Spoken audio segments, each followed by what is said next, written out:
Mana System, Hello, World. By M.J. Markgrove. Chapter 71, Looking for Answers. After finishing my tattoo, I rode quickly to Biloxi, arriving late in the day. The activity in the streets was quieting down as people left to go home for the night. Still, it felt like I was being watched. I glanced around, not seeing anyone watching me. The feeling lingered as I made my way to the bazaar. I was about a block away when 3 men stepped out from an alley. Bella gave out a low hiss. I turned my head, seeing the path behind me blocked by 3 more men. "You see that, boys? His pet threatened us." I turned towards the man who was talking, recognizing the voice instantly. It was the same guard that had tried to break into my room. All 6 started approaching me. "You sure you want your ass beat again?"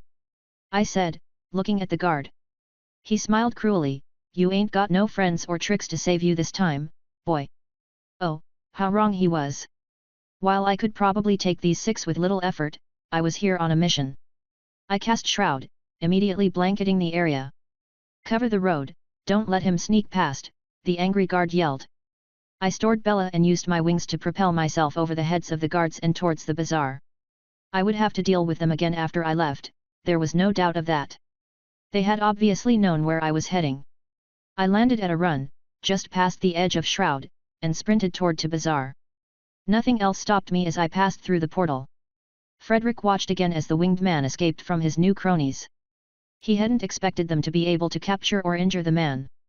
He only wanted information. After the spell dissipated, the men returned to him. "He's level 15, sir, with a class called Mantra Enchanter," the lead guard said. Frederick already knew this from searching the guard's mind when he first brought him on board. Imagine his surprise when the man had memories of the one individual he needed information on. This just proved that the man had not leveled since. He also now had the limits of at least one of the man's abilities, if not 2. Wait for him to exit and attack him, post some men a few hundred feet away with ranged weapons. What about the loyal guards? They won't bother us as long as you keep the destruction to a minimum. If it looks like the man is going to get serious, let him go. I know where he lives. And if we manage to kill him..." A small smile formed on Frederick's face. He knew that wasn't likely to happen, not unless he involved himself personally. He wasn't ready for that, not yet at least. "Then you can split his gear amongst yourselves." The 6 men all smiled greedily at that. They had seen the man's impressive beast and armor. They also knew he had a storage ring. I appeared on the portal platform in the bazaar. I needed to find someone knowledgeable about enchanted items. It took me more time than I thought to find someone with knowledge about constructs. I approached the tent with a large table spread out in front of it. Wooden dolls sat on the table, legs kicking back and forth. The heads turned to watch me as I approached, giving me the creeps. The grey-haired elven woman looked up from her work. She had been carving enchantments into a wooden orb. "What can I help you with, stranger?" "I've been told you are the most knowledgeable person in the bazaar about constructs," he said, looking at the living dolls. She smiled slightly. "It is a difficult profession, but I like to believe I know a bit." "Are you here to purchase?" "Not exactly, I was looking for information." "I'm sorry, child. I can't teach you about golemancy." "Oh, no, you misunderstand, I'm not here to learn about your profession. I came across something and would like to hear what you can tell me about it." She quirked an eyebrow. "Knowledge of any type isn't free. What do you have to offer, for my assistance?" "I can always offer you credits, but I think you might be more interested in what I have to show you." This seemed to pique the woman's interest. "Very well, come inside the tent and let me see what you wish to know about." The wooden golems moved out of the way as I followed her inside. The tent contained a few benches and assorted tools. Unfinished works were hanging from a pole, like wet laundry left to dry. "I'm going to need some space to place everything," I said, looking at the cluttered counters. She clapped her hands and 6 of the golems entered the tent. "Clean off that bench," she said, gesturing to one of the larger surfaces. It didn't take the 5 of them long to remove everything from the table. "Well, let's see what you brought." I waved my hand over the table, depositing the body and all the organs I had removed. I heard the woman gasp in shock as she rushed over to examine the corpse. She ran her hand along the skin and into the open cavity. She put a blood-covered hand to her tongue to taste the fluid. I nearly gagged at that, causing the woman to look up. "Sorry, I got so excited I forgot you were here." Where did you come across a marvel like this? It attacked me and a few of my friends. We didn't realize it wasn't human until weeks later. Yes, that would be an easy mistake to make. It has been decades since I've seen a homunculus of this quality. Can you tell me about homunculi and how they differ from your work? She laughed at that. My work is a far cry from this, even if I was a master of golemancy they would never be lifelike. Homunculi are in essence body doubles. Royalty uses them for the most part. They aren't as powerful as the person they are templated from, nor can they utilize more than a few abilities. Why would they be used then? That's easy, they are used to protect the original. Since the homunculi have all of the memories of the original, they can be used in dangerous situations without having to worry about an important figure being attacked. Some worlds have banned their creation, calling them unnatural. This is why they are so rare these days. The few experts still alive work in seclusion and with only a select group. To think I get to study their work, she said, trailing off. I looked at the body and organs, monohearts missing from the sockets. I had decided before leaving to pry the gems out and keep them for myself. It damaged the items a bit, but I was fine with that. So, you're saying the person this thing was based on is still alive? Without a doubt, the homunculus is linked to them. If the original dies, the copy can no longer function. It also cannot function across worlds, so they would have to be on the same planet. I was afraid she was going to say that. That meant a high-leveled mind controller now resided on Earth. I could only think of one possible location for that person to be, and that was right outside the portal, in Biloxi. Thank you, your information has been helpful. I can trade you the body along with the organs for the assistance along with 4 of your constructs. Who knows, they might come in handy. Deal, she said without hesitation. She explained how they worked and gave me the 4 control rings. Now, I needed to figure out a way to leave the bazaar without dealing with those idiots outside. After visiting another merchant, I picked up a single-use invisibility ring. It would only last 5 minutes, but that should be plenty for me to avoid the guards and the psion. While it cost me 500 credits, I deemed it an acceptable expense. As for the psion, I wasn't familiar enough with the man's abilities and didn't trust that he wouldn't involve himself while I was in the middle of battle. I knew the man could freeze me in place, even if only temporarily. This could be deadly if I was mid-fight. I also knew the man was cautious and clever. If it wasn't for Martin finding the homunculus, we may never have been aware that the man was still alive until he descended on Armin. He would have to be dealt with sooner rather than later. A dangerous individual like that shouldn't be left to run free. I realized how asinine that sounded coming from me, considering I was a dangerous individual as well. I readied myself, heading toward the exit. I saw 2 individuals I recognized. They vanished through the portal just before I would step through. I activated the ring, blink step, and just before stepping through, my wings. As soon as the light flashed, I pumped my wings. I felt something scrape against my foot as I rose into the air. When I looked down, I saw that a group of 4 had thrown a net to try and capture me. 2 arrows bounced off my shield as others further back were firing on me. They either had a skill or item capable of seeing through my cheap enchantment. I twisted to avoid another volley, pulling my staff from my ring. I added lightning and water to my staff and cast out a stunning gust. The crescent of electrified water slammed into one of the archers, causing him to spasm uncontrollably. I dodged the last archer, landing on the roof of a building as my wings ended. I recast the wings and flew across rooftops, avoiding the idiots below. I could still feel eyes on me. It had to be the psion. I wondered if he was the one pushing these attacks. Working from the shadows seemed like it fit this guy.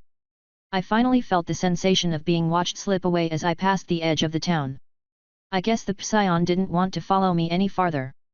Somehow I doubted he could only keep an eye on me from this distance. I realized he must have been watching the battle with his men and the homunculus. How else would he know who I was or when to watch for me entering the town? That meant he probably knew about Fiona and Martin as well. I would have to warn them. Frederick watched as the man fled the town. It was as he predicted, his men weren't enough to capture the man. He had learned what he wanted though, as the man demonstrated new skills in his escape. He catalogued each one for further study. He would love to wait and tease out the man's every trick, but time was pressing. Already he saw more and more off-worlders coming through the bazaar. He had his men dealing with most of them. But that was risky. Eventually, someone much stronger would come through and he would be forced to flee.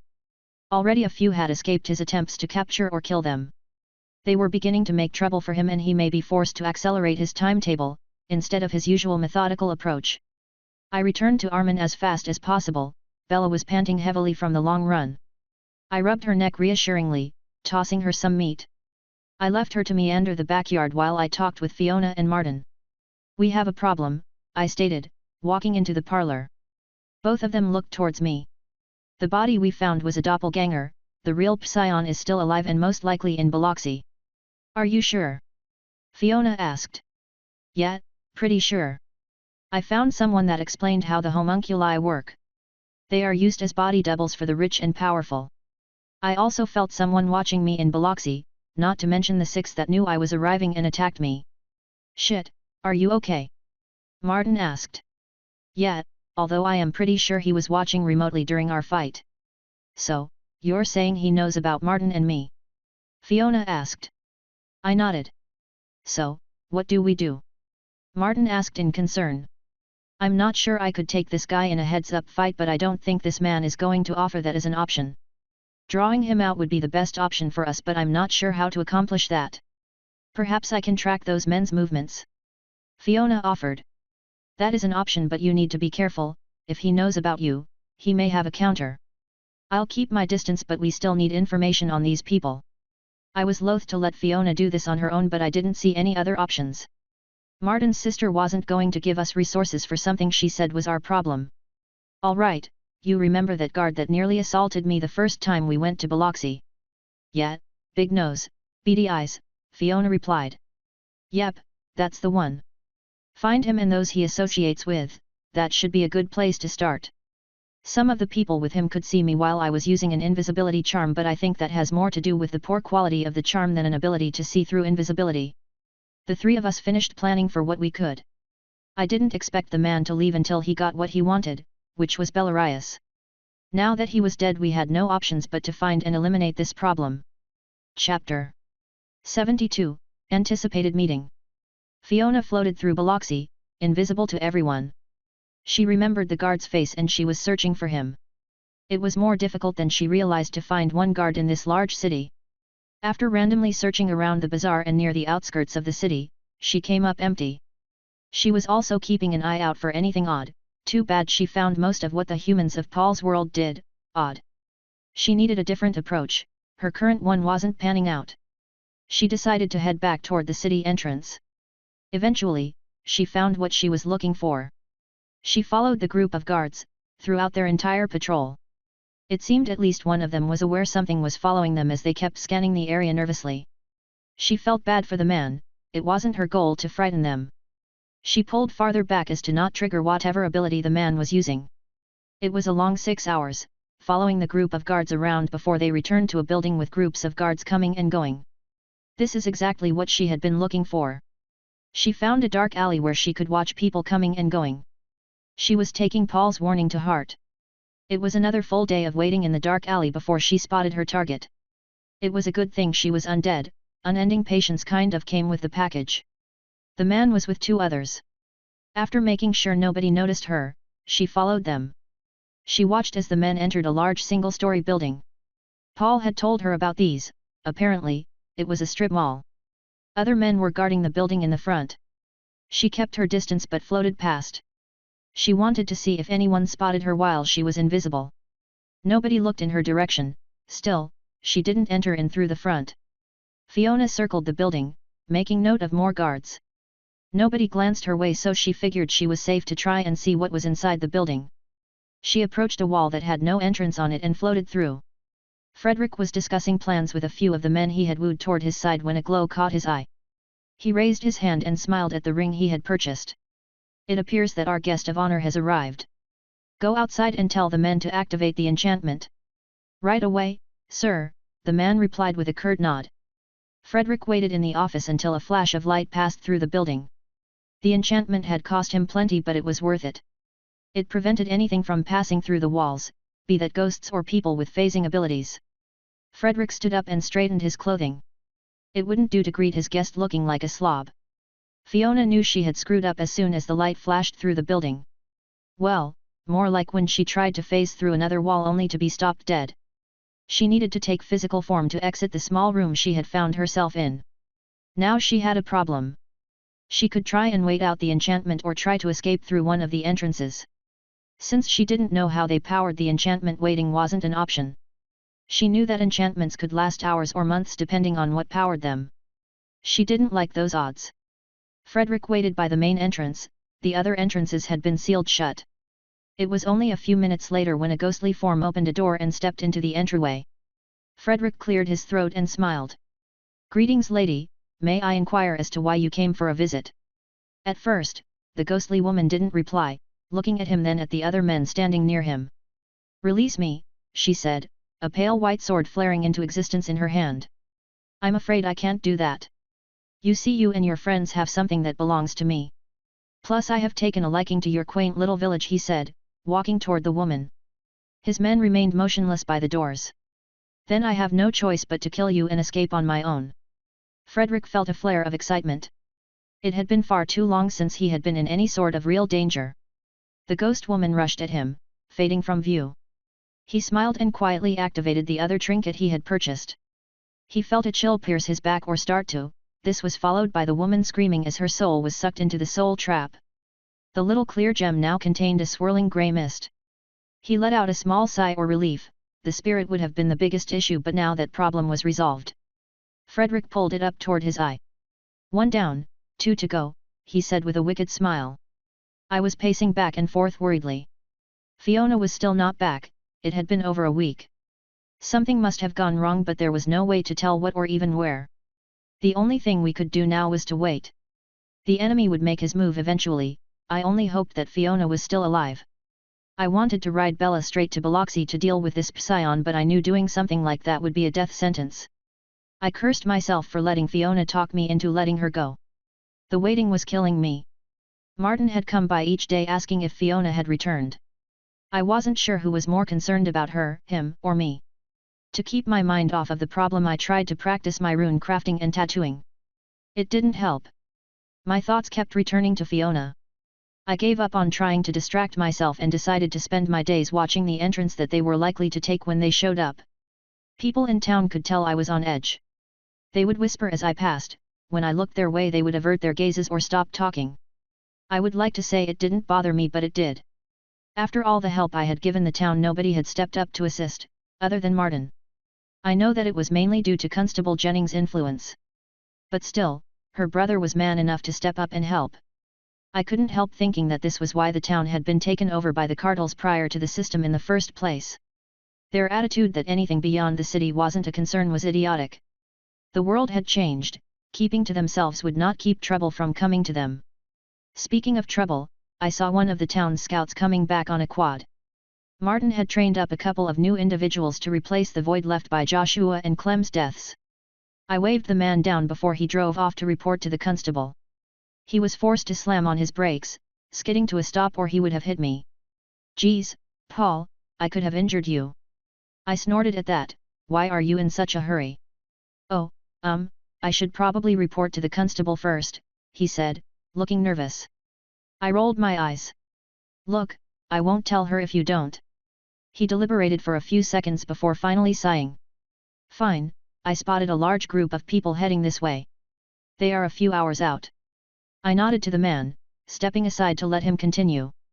So, he's finally making his move. I needed to find Martin. While I didn't think one man was going to make a difference, he would never forgive me if I didn't. It wasn't hard to find Martin. He had stuck close to town, knowing the attack was going to come eventually. "It's time," he asked. "Yeah, one of your new scouts saw a large group heading our way." "Shit, any idea how many?" "No, but probably more than we can handle," I added, truthfully. "You think their leader will show?" "I would bet on it." I could see the man was struggling with something. "Look, Paul. I don't want to throw my life away in a fight we can't win. I understand, don't worry. If it comes down to it, I'll fight them myself. It was my fault they came here, it's only right that I deal with it." The man looked ashamed for even having to bring this topic up. I set my hand on his shoulder and gave him a reassuring squeeze. "Let's go meet our new acquaintances." Martin nodded and we started walking towards the outer wall entrance. Chapter 73, Confrontation. Frederick hissed in annoyance. The situation in the town called Biloxi had shifted rapidly. A large group of enchantment guild members had stepped out from the portal. Before Frederick could stop his men, one group had attacked the envoy. That had not ended well for the local group. He had been forced to gather up his men and evacuate the town as quickly as possible. The guilds were far worse than the kingdom when it came to protecting their assets. That left him with a problem. He could try and find a temporary place to hold up until he was sure he knew all of this Paul's skills, or just attack. Having 40 remaining men, he decided on the latter. I stood at the top of the wall, watching the large group of men approach in the distance. A few of the town guards left to report to Constable Jennings. The secret was out and worried townsfolk had gathered. Some had weapons but most did not. It was like they thought it was a normal day from before the system. I could only shake my head in frustration. I knew from what Martin told me that most of the people that had helped oust the cartels were now dead. The Banshee had gone after people with higher levels first. Few of them had been able to get to safety in time. Honestly, the town was in desperate need of defenders. "Paul," he heard the constable yell shrilly. He turned to see the woman stomping toward him and sighed, not bothering to hide his irritation. "What can I help you with, Jennings?" "Wah," she started to say, her face turning an unhealthy shade of red. "You know what?" She pointed angrily toward the hostile force approaching. "This is your problem, get out there and deal with it, or don't bother coming back." I snorted. I couldn't help it. It only made her angrier, and I could see the vein pulse angrily on her head. She reached for her sword and my face became a mask of rage. "Pull that weapon and I will not hold back. I put up with your bullshit because I admire your brother." "Come on you two, do we need to do this now?" Martin added. "Yes, Martin, it does. Your sister has a stick so far up her ass that she can't see the truth of the situation. If I have to beat it into her, I will." I never took my eyes off his sister, watching her take a step back. Despite her unadulterated hatred for outsiders, she wasn't stupid. "Now, you have a choice here, Sally," I said flatly, dropping her title. "You can hide behind your wall and hope that they leave once they finish with me, or you can gather the townsfolk and assist." That was apparently the wrong thing to say. The woman ground her teeth. "No, you can deal with your own problem. Either way, my problem will go away." The woman turned and stormed off, ordering nobody to attack the outsiders. I turned to Martin. "Sorry I put you in that situation." "Nah man, I'm sorry. I thought she would get better, but she is only getting more stubborn since she became the constable. I may leave, assuming we survive the fight. I know you want to help me, but you should remain here to protect the civilians." I had to hold my hand up to stop his argument. One more person isn't going to make a difference. Plus, if I know the city has you defending it, I have one less thing to worry about. I got him to reluctantly agree. I hadn't lied to him.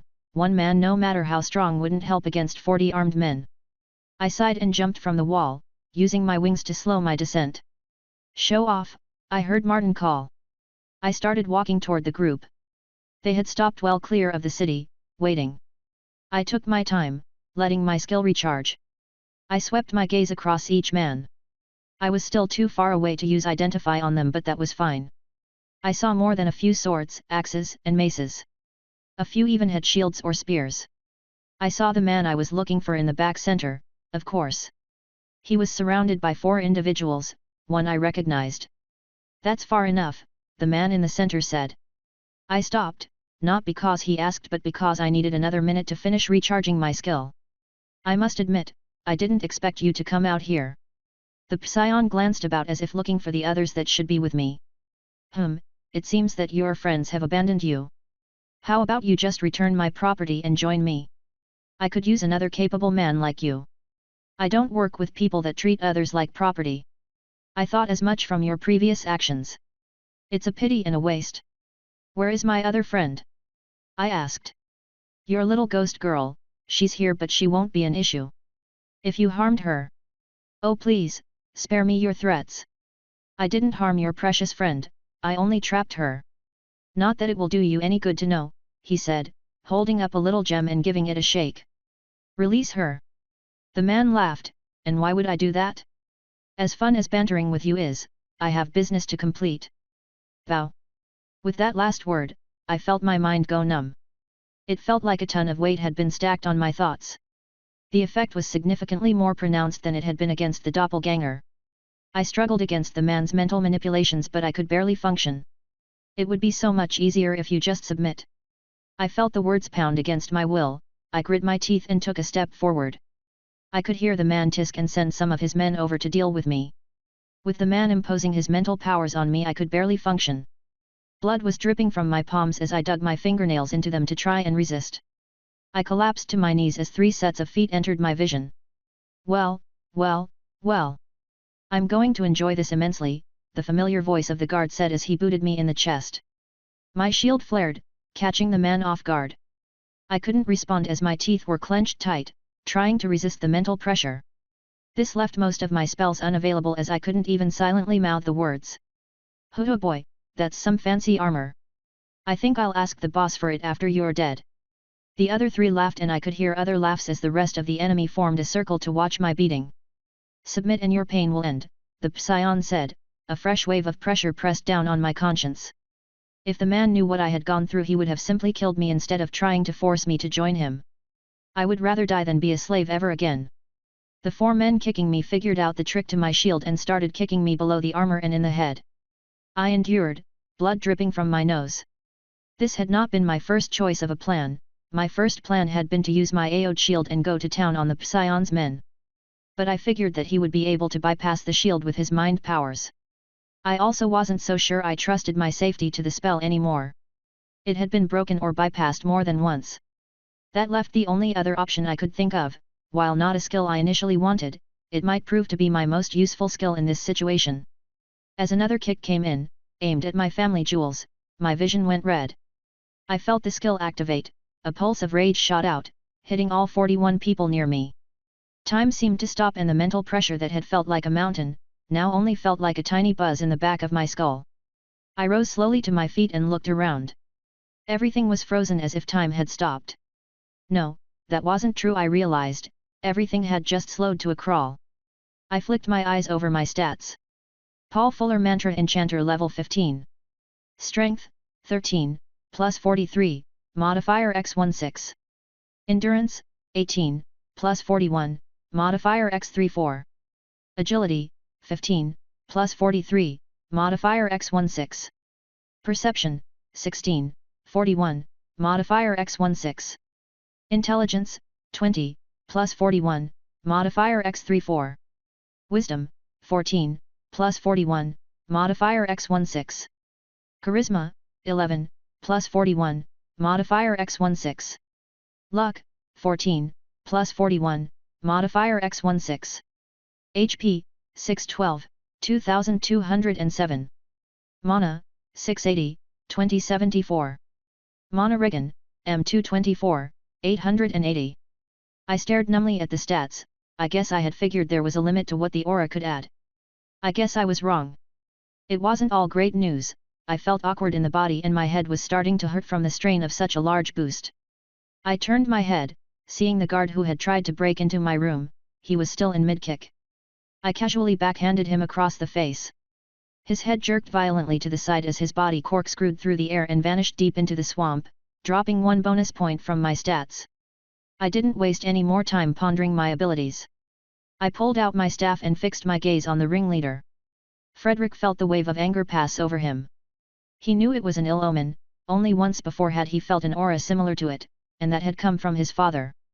By the time he realized this, the man was already on his feet. His second in command was dead and the man had turned to face him, weapon in hand and glowing with a crackling blue-white of lightning. Frederick only had time to engage his telekinetic shield as a massive blow landed across the top. All of his psychic power went into maintaining the defense. He would have to rely on his men to subdue this lunatic. I could hear nothing. Blood dripped from my mouth as I gave a manic smile.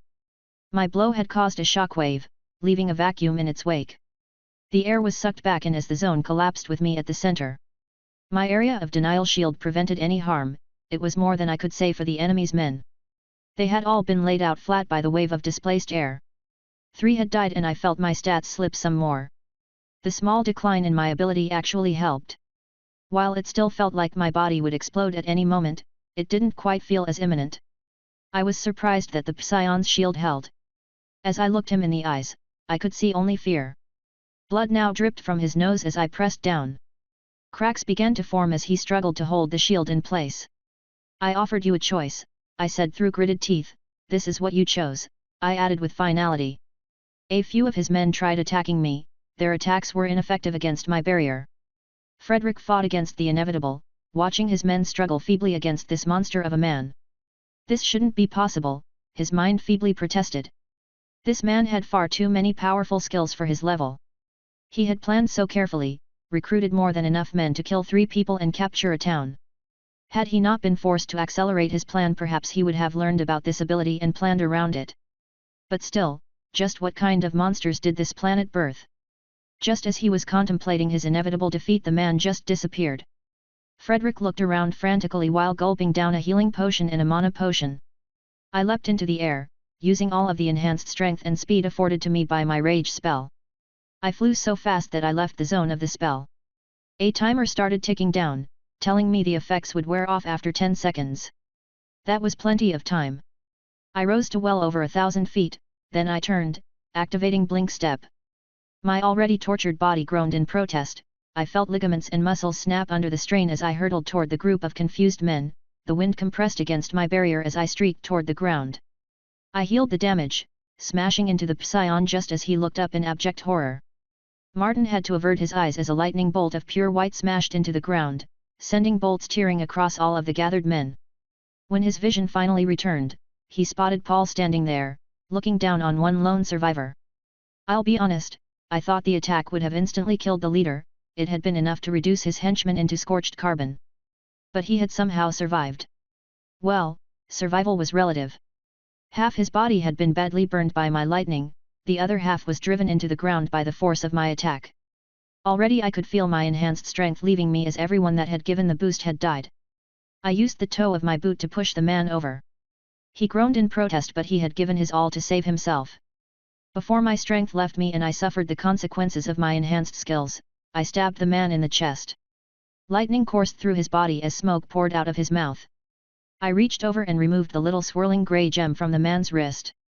"Welcome back, Fiona, don't worry, I'll figure out how to get you out," I said, turning toward the village. I managed 2 steps before my body gave out and I collapsed to the ground. A smile spread across my lips as my consciousness faded, but not before I saw a message. "You have reached level 16, modifiers increased by 1, 2 free skill slots available." I woke up 6 hours later, my body was a mess. At least Martin had been nice enough to bring me to my home and place me in the bed.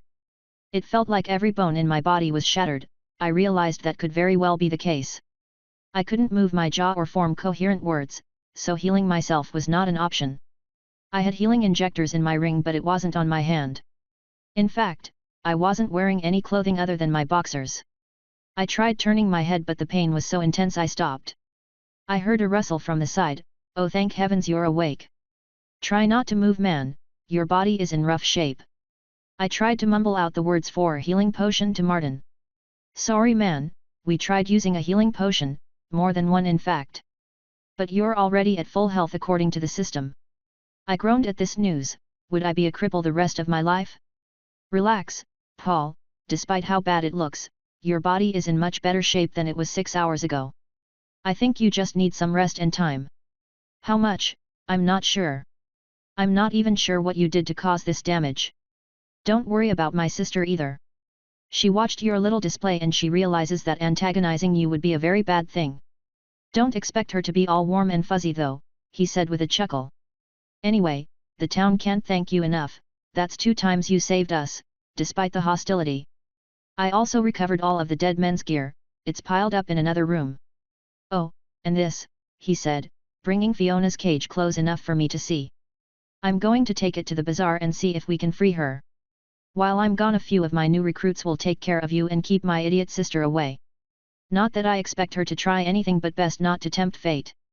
I'll be back in a few days, get better, man," he added, giving me a light shoulder tap, that unfortunately felt more like being punched by a professional boxer. I sucked down the pained grunt until he left the room. After the door closed, the pain and emotions I had bottled up for the past 5 months, boiled out. Unbidden tears slid down the sides of my face and into the pillow. Once the emotional dam, that I had set up during my stint as a slave broke, there was no stopping it.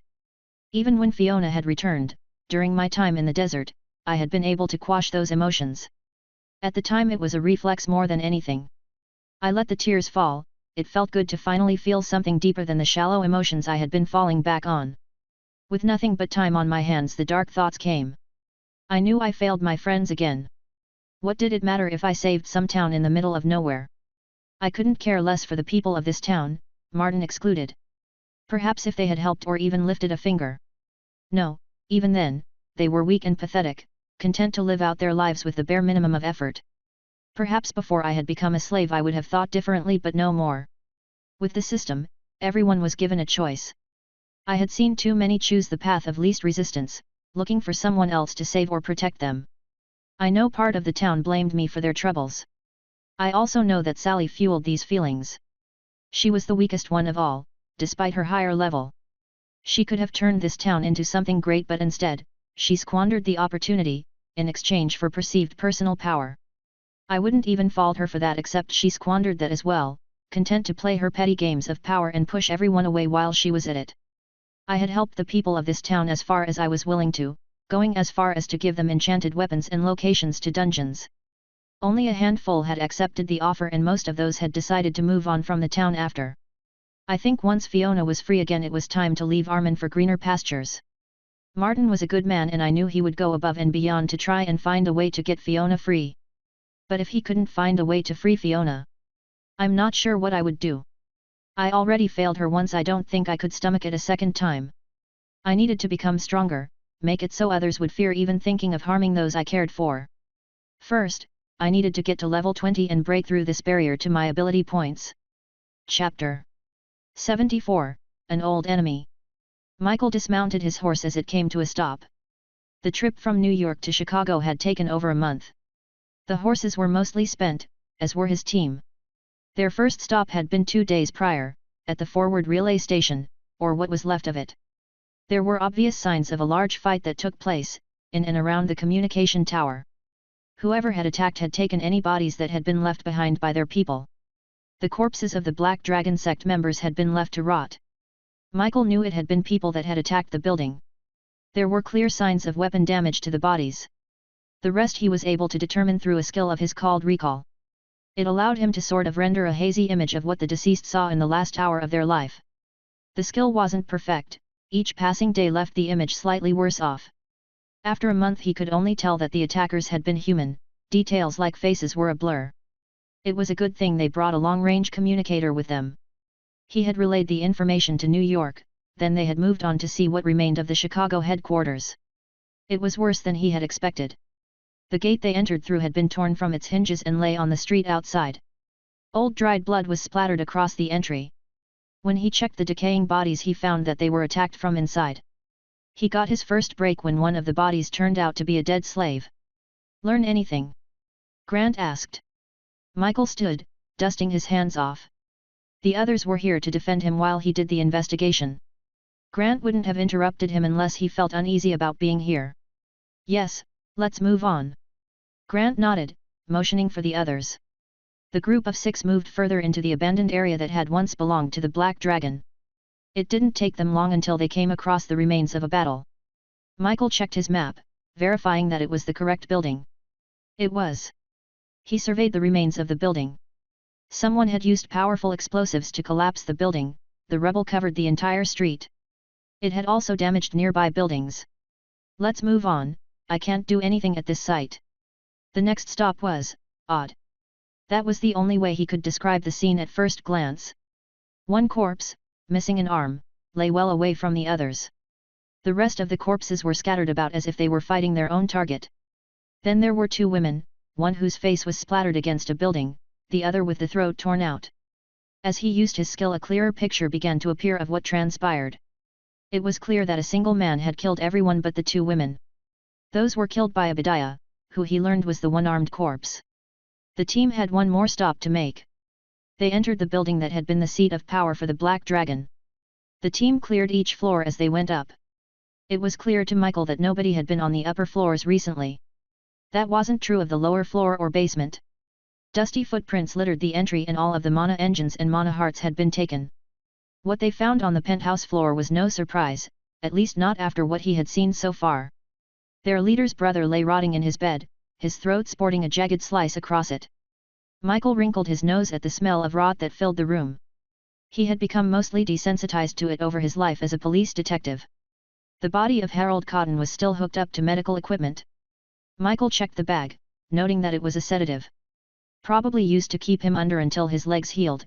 Michael mumbled quietly. "Sir." "Nothing, just thinking out loud. Your men find anything of interest?"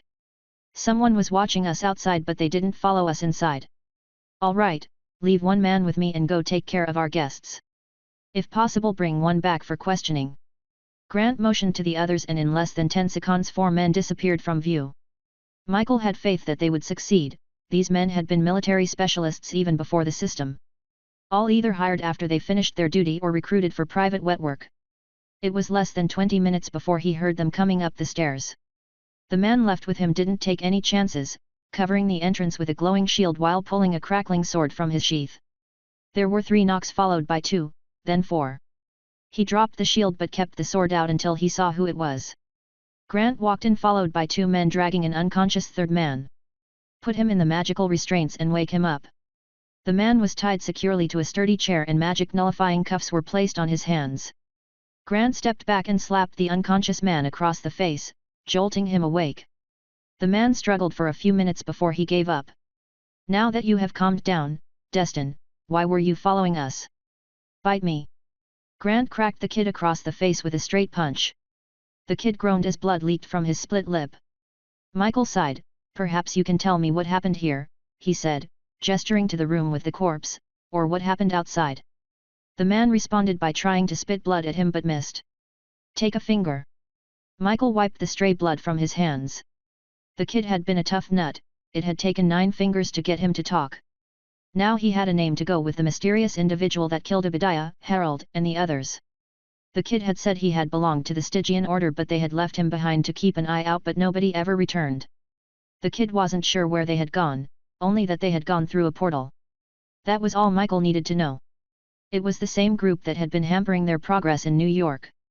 At the time they left on this assignment it wasn't determined what that group's objective was, other than hindering them. The only clear thing was that every member of the order had some ability to hide.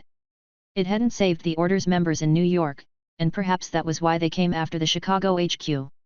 "Sir, we also found this as we chased the kid," Grant said, pulling the remains of a mangled arm from his storage ring. "Obadiah's?" he asked. "I believe so, it still has the receiver ring attached." Then maybe the girl is still alive." Michael pulled the ring from the rotting hand and put it on. In his mind, he could feel the other ring's location. "The other ring is somewhere far to the south, it must be outside the pinpoint range because I don't get any specifics." "Will we track it down?"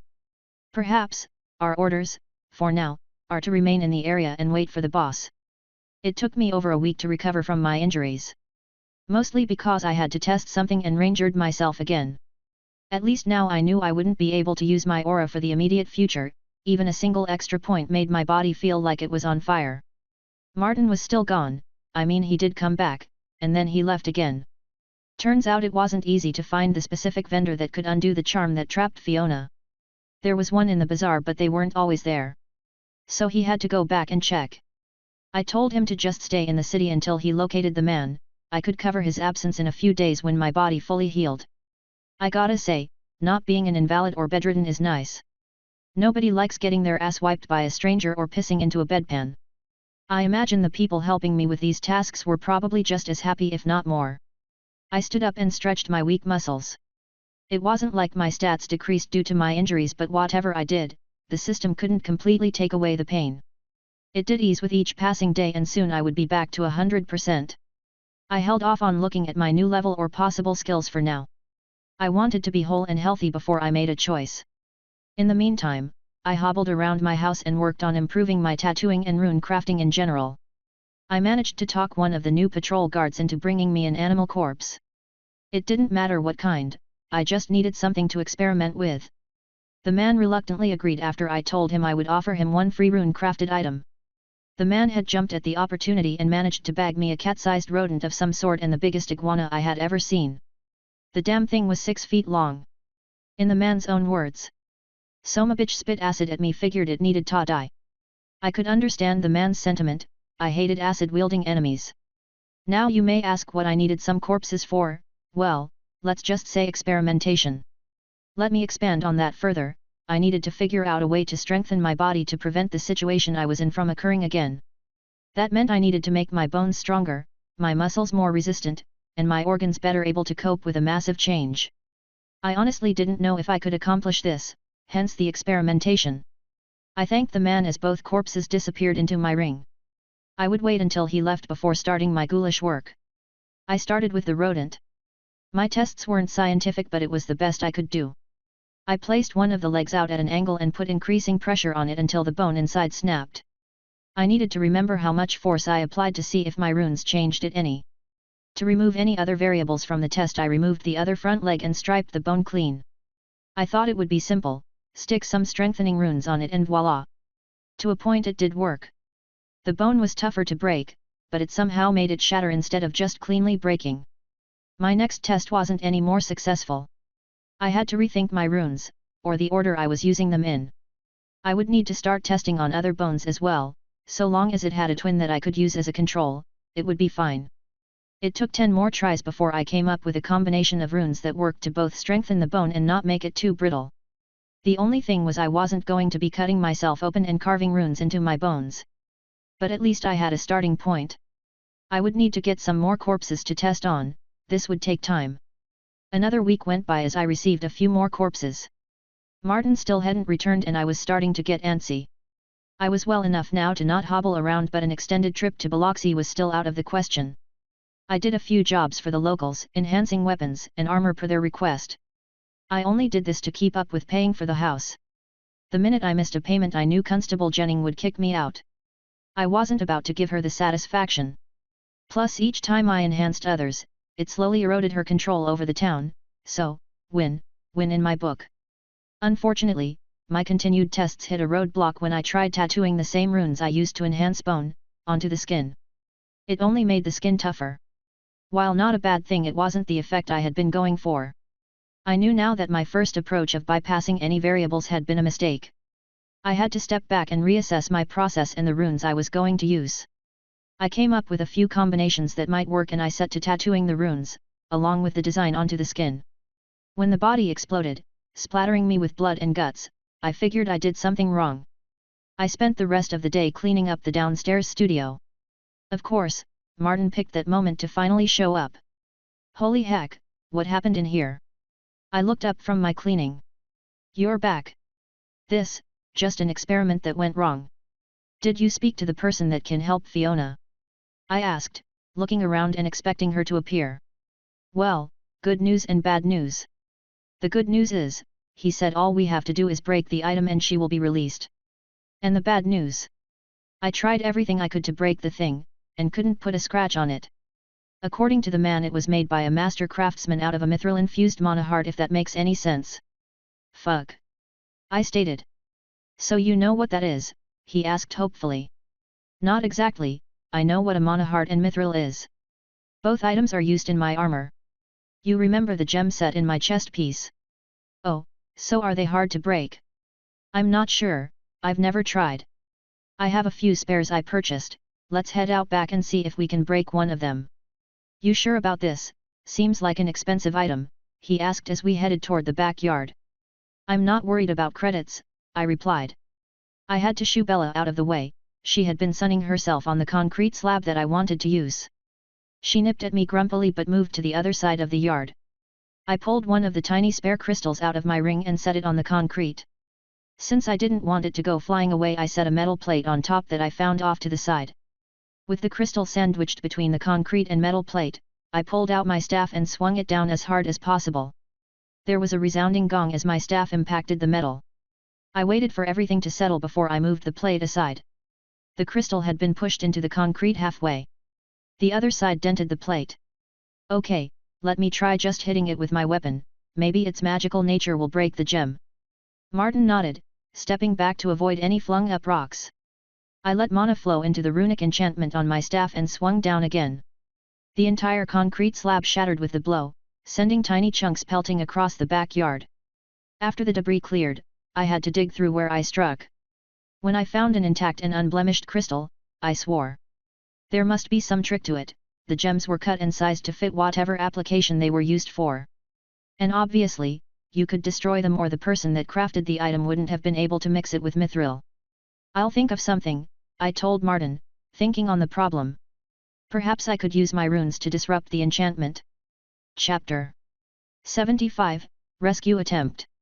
Since strength and brute force didn't seem to work, I decided to try something else. My first thought was to try and carve runes into the gem to disrupt the magical enchantment. Similar to what I did when I created my impromptu explosives using the slave collars. It may have actually worked, if I could scratch the damn gem. Nothing I tried was leaving so much as a tiny scratch. I could paint the designs on but the ink ran and bled across the surface, causing it to be useless. I sighed in defeat, nothing I was capable of would solve this issue. I had one more idea but I needed to go back to Biloxi to talk with someone in the bazaar. This whole back and forth business was getting exhausting. Before I could head out back for Bella, a bright light streaked out of the sky toward me. I was so startled by the unexpected encounter that I failed to react. That was probably for the best. The light came to a stop a few feet from me, floating in the air motionless. An alien voice spoke from the floating light. Greetings, Paul Fuller, I am a magical delivery construct, hired by Frotsar to deliver a package. Thank you for choosing our service and have a wonderful day. The glowing orb disappeared in a flash of light and on the ground sat a package with a note attached. My first question was how the hell Frotsar had known where to find me. I walked up to the box and picked up the note. Greetings, Paul. I hope you are well. Since I didn't know your location, this package may take time to arrive, but it will arrive. Seeing as you are far away and unlikely to return anytime soon, I decided to send your reward to you. I have received your messages and they were instrumental in safely getting to the bazaar. I have heard of your exploits by some of the locals and the body of the soldier you traveled south with was located. I did run into the kingdom's envoy. He had been unable to complete his assignment as his only guide was dead. With my help and some people heading north, he was able to continue. This happened before I got your most recent message, so I forwarded what you told me to the commander. I would still advise against ever returning to that town. Until I see you again, stay safe. Frotsar, Merchant Extraordinaire. I was glad to hear that Frotsar made it safely. I was not so glad to hear about the commander, but now that I knew items could be sent magically, maybe I could send Fiona's sword to him. I would only entertain that notion after I freed Fiona from her prison. I picked up the small package and set it on the picnic table. Frotsar had wrapped it up like a fancy package, ribbon and all. I had to roll my eyes as I unwrapped the package. While it was nice of him, it was unnecessary. After I removed the ribbon and the paper lining, all that was left was a simple wooden box. Sliding off the top revealed a mana pistol and a note. I saw that you admired this weapon, hopefully, it will be an acceptable reward for your hard work. While it had been true at the time, I'm not sure how much use I would get out of the item now. Since it couldn't hurt, I powered up the pistol and blasted the mana heart I had been using as a test. While it didn't break or crack, I did get a surprising effect. The mana heart absorbed all of the energy I fired from the pistol and started glowing and didn't stop. This wasn't normal from my experience, so when I checked the gem and found it contained more mana than it should, it gave me an idea. Martin. The man rushed out from the building. What's up? I think I know how we can break Fiona out, I said enthusiastically. Really? I nodded. I believe we can overcharge the item she is contained in. You think it will work? I think it might work. If we can feed enough mana fast enough into the item. We should try it with the little ones first. Alright, do you need me to help? Yeah, do you know how to feed mana into an item? Martin shook his head. It's easy, just imagine your mana flowing through your body and out through your fingers. Practice with this, I said, handing him one of the tiny mana hearts. It took him a few minutes, but he got the hang of feeding his mana into the gem. Alright, let's do this, I said, placing my finger on the tiny gem along with Martin. It was slow going, feeding additional mana into the gem. Every mana above the gem's limit cost 10 mana. In an effort to be as safe as possible, I cast Second Chance on Martin. I didn't stop there, buffing him with every skill I had that could help protect him. I wasn't certain what would happen when we hit the gem's limit, but I doubted it was anything good. My mana regen was high enough to keep me going at the rate we were able to fill the gem. Martin's wasn't quite there. He had to stop and recharge every few minutes. As we neared 500 mana in the gem, I felt a change. Back up, I think it's going to blow. Martin jumped back from the table and threw a shield around himself. I popped area of denial as the gem started vibrating uncontrollably. It contained so much energy that it started spinning and stood up like a top. It kept spinning faster and faster, producing a high-pitched whine. It reminded me of a dentist's drill. There was no explosion or massive discharge of mana as I had feared. As the gem hit a critical point of failure, it just burst apart into tiny specks. The sand-sized particulates rained down across the table and my shield. I looked towards Martin with a smile. I really should have waited until we succeeded with the item containing Fiona. After 2 hours of trying to fill her gem to the limit, we had to stop. Both of us were exhausted as the gem seemed to drink in every bit of mana we could feed it without hitting a limit. Last I checked, it had hit 3000 mana. By that point, it was bleeding off mana faster than we could fill it. I think we need more people, I said, wiping the sweat from my forehead with a rag.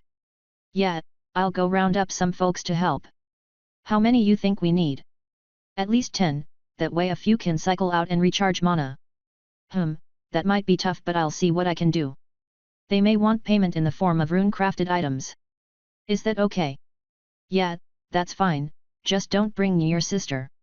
Yeah, don't worry about that. She hasn't spoken to me since I rescued you after the fight. I nodded. Martin left to go get some volunteers while I cleaned up. He returned about an hour later. I managed to get 8 people, they should be here shortly. I couldn't talk anyone else into helping. My sister is on the warpath to try and push you out of town, and she has convinced most people that you only bring more problems, he said in disgust. I shrugged. His sister could play her stupid games. It will have to do, and fuck your sister. I have an idea about getting out from under her thumb, but that will take some time to set up. For now, let's get ready for our guests. Martin added a few chairs around the table. There wasn't enough room for all 10 of us to touch the item at the same time, but that was fine.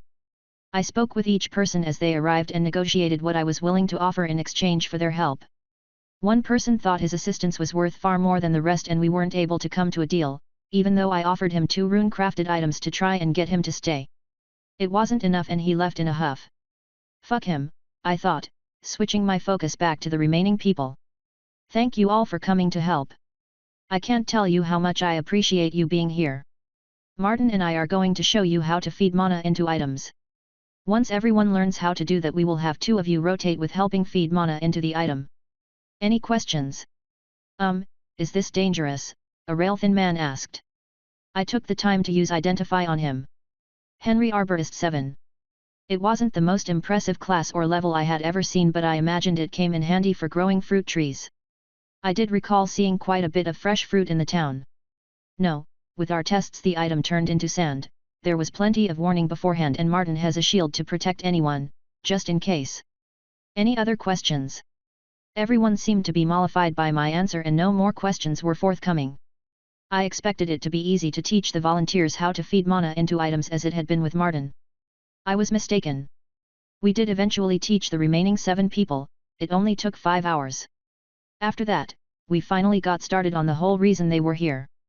I wasn't surprised to see that the item containing Fiona had drained all of the accumulated mana that we had worked hard to fill into it.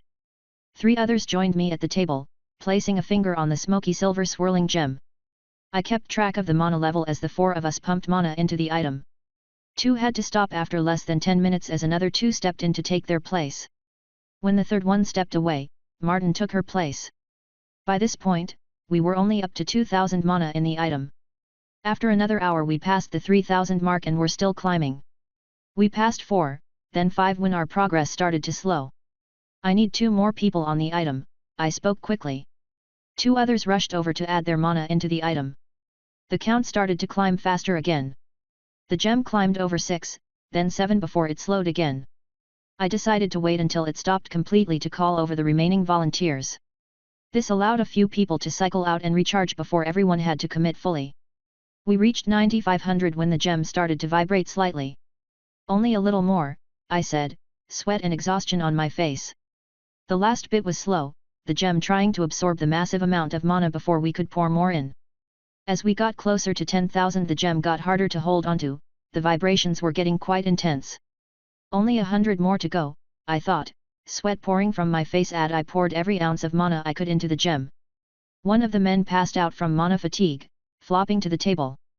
Hold on, We're almost there. As soon as the gem hit 10,000 it started violently shaking.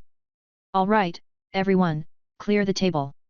Martin, grab the unconscious man. As soon as everyone stopped pressing down on the gem it started spinning wildly, matching what happened with its smaller twin. Martin dragged the unconscious man to the far side of the yard where everyone besides me gathered. He placed his barrier over the group after sucking down a mana potion. I did the same but waited to use my area of denial. As the gem spun wildly, coming upright, the first thing that failed was the attached chain. It went flying off into the yard. Unlike the tiny test gem, this one was emitting beams of light as it rose into the air. It hovered about a foot off the table as it spun so fast I couldn't see the shape of the gem, it was just a blur. I decided it was a good time to activate my shield. 10 seconds later I heard a loud crack that echoed across the yard. The light winked out and the gem clattered against the table, no longer glowing. A large crack ran down the length of the now dull clear gem. Did it work? Martin called. I nodded my head, I believe so. Ethereal smoke started to pour from the crack and I smiled. It took 20 minutes for the ghostly smoke to finish pouring from the item. It was forming a tight ball of white a few feet away. After the ball completely formed it started taking on a more humanoid appearance.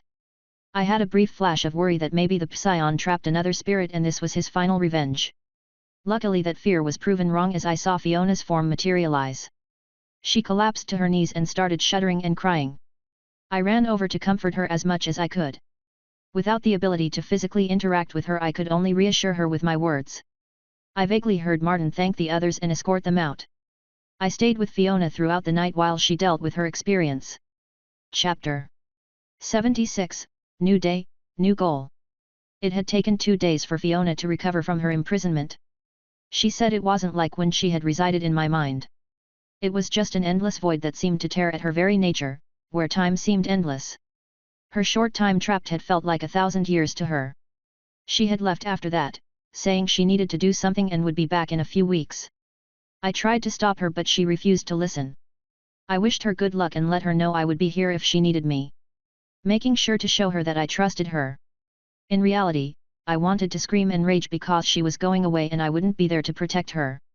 I knew I couldn't keep her locked up for her own safety but I should still have gone with her. I knew she needed the time to cope with what had happened. I would be ready when she returned. That reminded me, I still hadn't looked at the skills I unlocked for my new level. Mana Boost, boost mana recharge by 50% and mana pool by 10% for 10 minutes cost 150 mana, cooldown 30 minutes. Body like stone, increases resistance to knockback, stumble, and disorientation effects by 20% for 5 minutes cost 70 mana, cooldown 10 minutes. Both seemed like decent options and I had no other pressing need for spells so I took both with my free points. Now I felt more ready to take on more dangerous foes. Speaking of being ready, I looked at my building. The constable had gone too far. Refusing to help at all during that last battle was one thing but then she got angry with Martin for helping me after. I was done with this town. But, I wanted to keep the building. That was when an idea hit me. I didn't know if it would work but it could be possible. I had seen a toy in one of the bazaar stalls during my very first visit. If a toy could produce the effect I was thinking about, then so could I. It wouldn't be cheap or easy so I needed to earn more credits. The battle had earned me quite a windfall of income.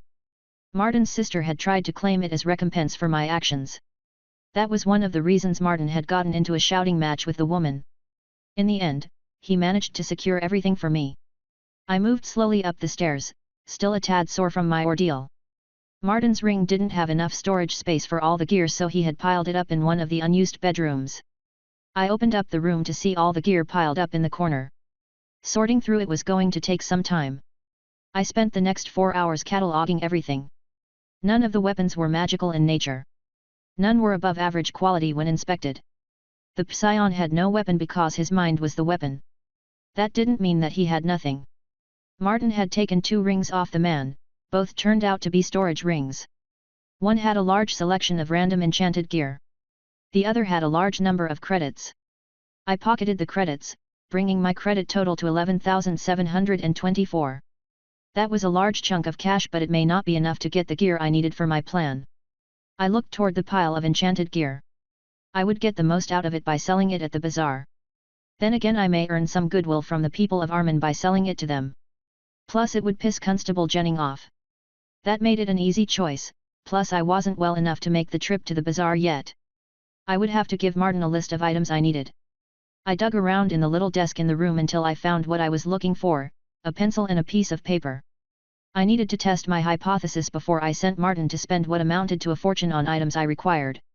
Since there was a nice convenient desk to work at, I plopped down in front of it, setting one of the cheap daggers on the work surface. I would have used some scrap metal but I was out, so this would have to do. Almost immediately I ran into an issue. I didn't have any runes for what I was trying to do, well, nothing that specifically applied to what I was trying to do. So I did what I always did and combined a bunch together to see what happened. Probably not the best idea to do this with a sharp object.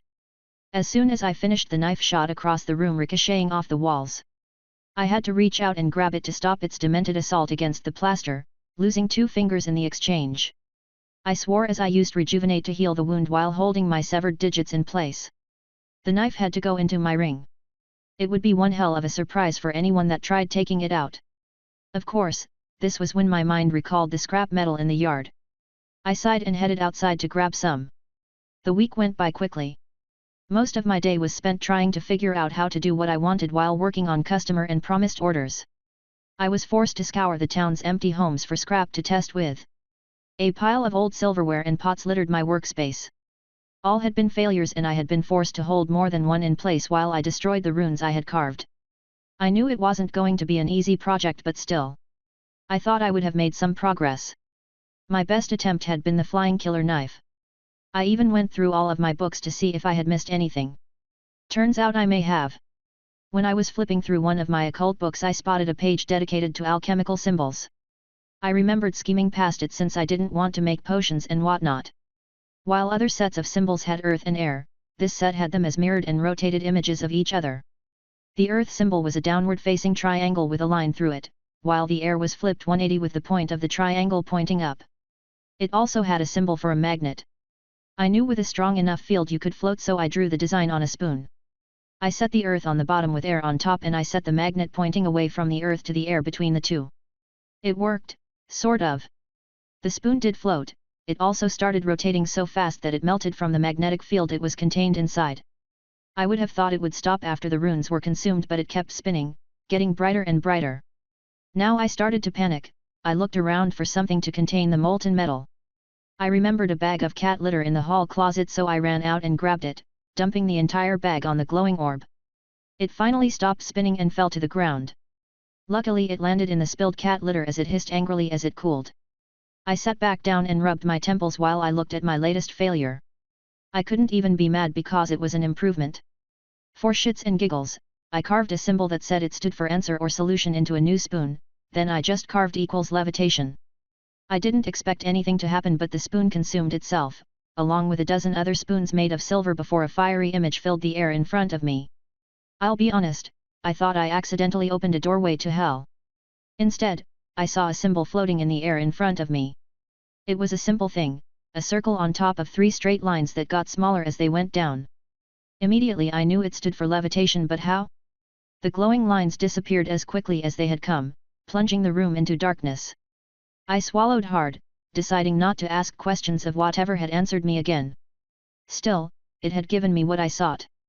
The new symbol had been added to my knowledge tab in my interface.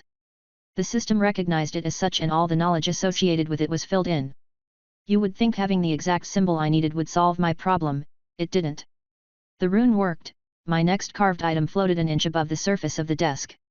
The problem was, that was all it did. Pushing it to the floor caused it to float an inch above the floor. No combination made it any stronger. I would need to combine it with other runes to make it effective. I got back to work. It was another 3 days before I came up for air. I had a wide smile on my face. All of my hard work had resulted in a 6-foot plate of steel that I could make land or hover slowly into the air. I came to my backyard because I needed to find the limit of how high I could make it float.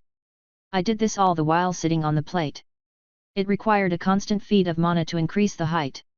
I figured I would need to embed mana hearts into the device to keep me from having to manually power them. The plate kept climbing in the cool night air. I didn't want the constable to get wind of what I was working on. I had to stop feeding mana into the crude plate as I topped the building in the city. This put me well above the trillion. I couldn't help grinning. What are you doing? Fiona asked from behind me, startling me and causing me to stop feeding the plate mana. I dropped with a surprised squeak, falling 30 feet before I got control of the plate again. God damn it, don't scare me like that, I said, glaring at the laughing woman. Sorry, it was just too easy. I was sitting on the roof when you floated past. Well, I'm glad you're back, I said honestly. Sorry about that. I just needed to blow off some steam. No need to apologize, I understand. So, what are you doing? I smiled, giving us options. With Fiona back, I felt better. Things returned to a semblance of normality, with Fiona and Martin hanging out and going on patrols together. With those two busy doing that, I got to business laying out the requirements I would need to put my plan into action. At first, I only figured on needing material for the bottom. Looking at the building though, I thought it prudent to strengthen everything. It also gave me an idea to enhance my project. Whether or not I had enough money to cover everything was another matter. One thing I knew I would need was mana hearts. I was going to have Martin look for the largest one he could purchase. Even the one used to hold Fiona was only as big as my fingertip. From my experience with my levitation plate, I knew it was going to require a large supply of mana to do what I wanted. I wrote a minimum of 5,000 mana into the notes next to it. More would be better, but I figured I could get away with that. The other major requirement was mithril. I was going to need a lot of it. Each 2x2 meter plate needed to have the design inlaid with mithril. Even the plates wouldn't be cheap. My first thought was to use cheap iron or steel. I changed my mind on that, not wanting the plates to rust as that could damage them. Titanium or aluminum was a possibility. I figured that titanium may be too expensive for the amount I required, while aluminum was too soft. I ended up settling on bronze. It was cheap and durable. Larger plates would have been better, but even a 2-meter square plate an inch thick would be difficult to move. I finished my list and looked it over. I had a feeling I would not have nearly enough money to cover even half of the items on the list. I had been thinking about a way to supplement my income. While I wanted to sell the enchanted items to the townsfolk, mostly to annoy the constable, I doubted it would cover my expenses. I did have all the unenchanted pieces. While none of that gear was of stellar quality, that might work to my advantage. I could give basic runic enchantments to the items, hiding them with the Odin rune. That way, while they could see the effects of the rune, they wouldn't be able to discern how it was added to the item. With my mind made up, I got to work. I kept the weapon enchantments simple: fire, ice, and electrical damage. The armor I just added increased resistance to basic damage. It wasn't worth making them any better as the quality was subpar. It took me about a day to finish up the work on the pieces. I stuck everything I wanted Martin to sell into one of the rings I was giving him. These were both of the rings from the Psion. I was letting Martin keep them for his help, although he didn't know that yet. Fiona and Martin returned later that day. Ever since the attack, things had been relatively quiet around the town. No more than a few monster encounters occurred each day. Other than that, at least one group went into the slime church to gain some experience each day. Hey, Martin. Fiona, how did the patrol go? It went great, I managed to level up, Martin said, beaming. Congrats, man. Hey, since you're here, I got something to ask you. Oh. I had been thinking about asking Martin this for the past few weeks. You know that I plan on leaving eventually, right? He nodded cautiously. Well, why not come with Fiona and me? I cut the man off, take a night to think on it.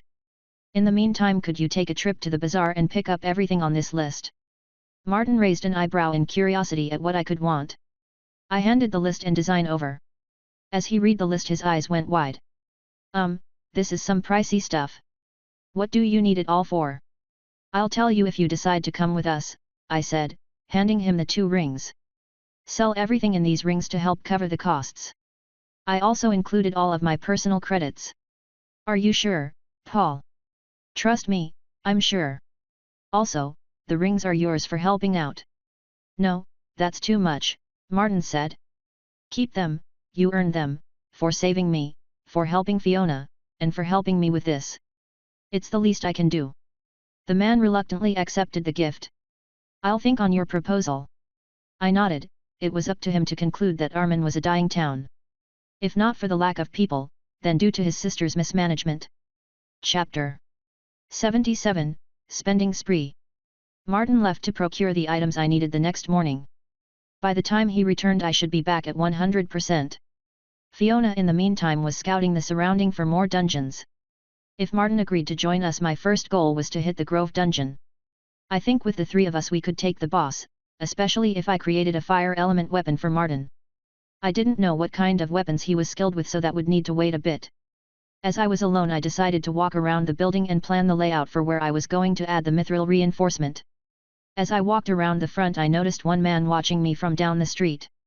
Curious to see what he wanted I waved and started to walk over. He turned and walked around a corner. One of the constable's people? She must be wondering what I am up to. Ever since I had been selling those enchanted weapons to the townsfolk she had increased her scrutiny towards me. I ignored the man as I saw him return in a different spot. Let the woman wonder what I was doing. By the time she figured out what I was up to it should be too late for her to do anything about it. 3 more days went by before Fiona returned from scouting. She had gone west and south. Even though the south was desert as far as we could see, it was still worth checking for dungeons. How was the scouting? I asked. Your world is weird with how many dungeons it has. You think so? Does that mean you found some? She nodded. Yes, I found 4. I sat up straighter at this news. With the 3 others we located, that meant this area was ripe with opportunities to level. It also meant a greater chance to run into hostile monsters when the creatures started spilling from the dungeons. There was nothing that kept these creatures contained within dungeons. I had seen that on my very first day when I ran into the Goblin dungeon, then again with the Rock Centipede dungeon. Constantly clearing them out would reduce the chances of the monsters wandering too far from their dungeons. So what did you find? The first one I found is about 4 hours west. It took me a bit to find it as it was located in a tight cleft of rocks. It was a level 8 dungeon called the Crystal Grotto. Interesting. What type of creatures? Mud golems and lesser earth elementals mostly. There were also some vampire bats. It shouldn't be too hard to tackle. I nodded as she continued. The next one I found was a little over a day's travel from here. It was not hard to spot from a few miles out. It was an enormous dead tree called the Hag's Hideaway. Hags? Yet, nasty magical creatures. I had to be extremely careful to avoid them. Some of the creatures inside could detect my presence. The hag will be the boss since they don't like their own kind. The rest of the enemies consisted of swamp critters and poisonous plants. I grunted in response. The plants would be annoying, but Cleanse should be able to deal with most of it. What level? 12? Okay, so not terrible but annoying. What about the other 2? Both of those I found in the desert. It's going to be a pain to find them since there are no landmarks to speak of. As long as you have a general idea of where they are located, we should be able to find them. I can probably get us within a few miles. The first one I found was called the Citadel of the Sun. It was a partially exposed pyramid. There weren't any monsters though. Abandoned? I asked. I don't think so, the system recognized it as an active level 21 dungeon. Maybe it was cleared by the locals, I added. Maybe, or it could be a dungeon that only has monsters during a certain time. I heard about dungeons like that but had never seen one in person. Well, anyway, it's a bit on the higher level spectrum, so we may need to wait to attack it. What about the last one? She smiled. The last one is a horde dungeon, she said, grinning. Finally, I had been searching for another one since my first encounter. It was obvious from her grin that Fiona knew how important horde dungeons were. I decided to play along. Oh?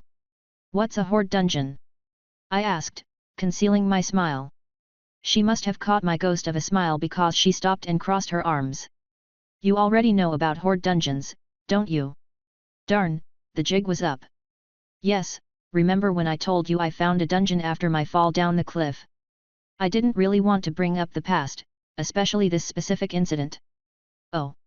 She said quietly, letting her arms drop to her side. I quickly continued, well, that dungeon was a horde dungeon. You never told me that? How many skill points did you earn? I had to think back, that was half a year ago. 6, I believe. 6, she yelled, you gained more points than you get for an entire level and never told me. Sorry, I was going to, but then. Right, then I died. Well, at least this explains how you are so ridiculous at stuff. I'm not that ridiculous, I proclaimed. Hey, and it's perfectly normal for a person to take out 40 people with one attack. Touché, I replied, not able to argue with her logic. Anyway, she said, glaring at me while she continued, you probably don't know everything about horde dungeons. You can only claim a maximum of 10 skill points from the dungeon and you only have a week to do that. These are well documented in my world as they are so rare. After a month the dungeon collapses on its own. 10 points, not bad, I said interrupting her. That was the wrong thing to do, I realized after she slapped me. I rubbed my sore cheek as she continued. As I was going to say before I was rudely interrupted, those 10 points are split among the entire party. Usually, teams of 5 will enter, giving each 2 points at the end. If the dungeon is found by a reputable source, 4 full teams can go through, before it collapses. I didn't need to guess what would happen if less than reputable people entered. They would kill off the boss at the end and the dungeon would be no more. The dungeon is level 11 though, and since I activated it, we only have a little over 3 weeks to take advantage of it before it disappears. I waited to make sure she was done before commenting, I had no desire to be slapped again. We can take a look as soon as Martin returns. What kind of monster are we looking at? Sand scorpions, about the size of a dog.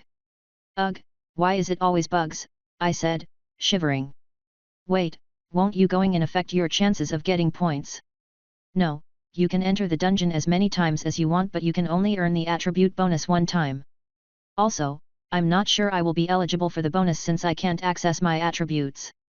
I hadn't known that she didn't have access to her attributes. It must be another side effect to her being undead, the same as how she didn't have any of her previous skills. Okay, thanks for doing the hard work. Martin should be back in the next week. If Martin returned in the next week we would have to travel to that dungeon before I could complete my plans with the house. It was 4 more days before Martin returned from Biloxi. Of course, he got into a shouting match with his sister for being gone for so long. Sorry, I heard that you and your sister got into it again, I said as Martin entered the building. He sighed, not your fault. I think I will take you up on your offer. I have tried to talk sense into her but every day she seems further entrenched in her belief that the city doesn't need or want outside help. Did you know that another 5 people left the city? No, when was this? Martin shrugged, sometime after I left for Biloxi. I talked to them on my way back, they said they no longer felt safe in Armen, even though they were all carrying weapons and armor you had enhanced for them. I think they just didn't want to badmouth my sister and her lack of leadership, he said, sounding tired. Anyway, enough moping about.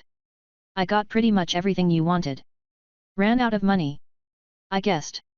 Yeah, finding a monahard of the size you wanted, took most of my time and money, he said, pulling a gem the size of my big toe from his ring.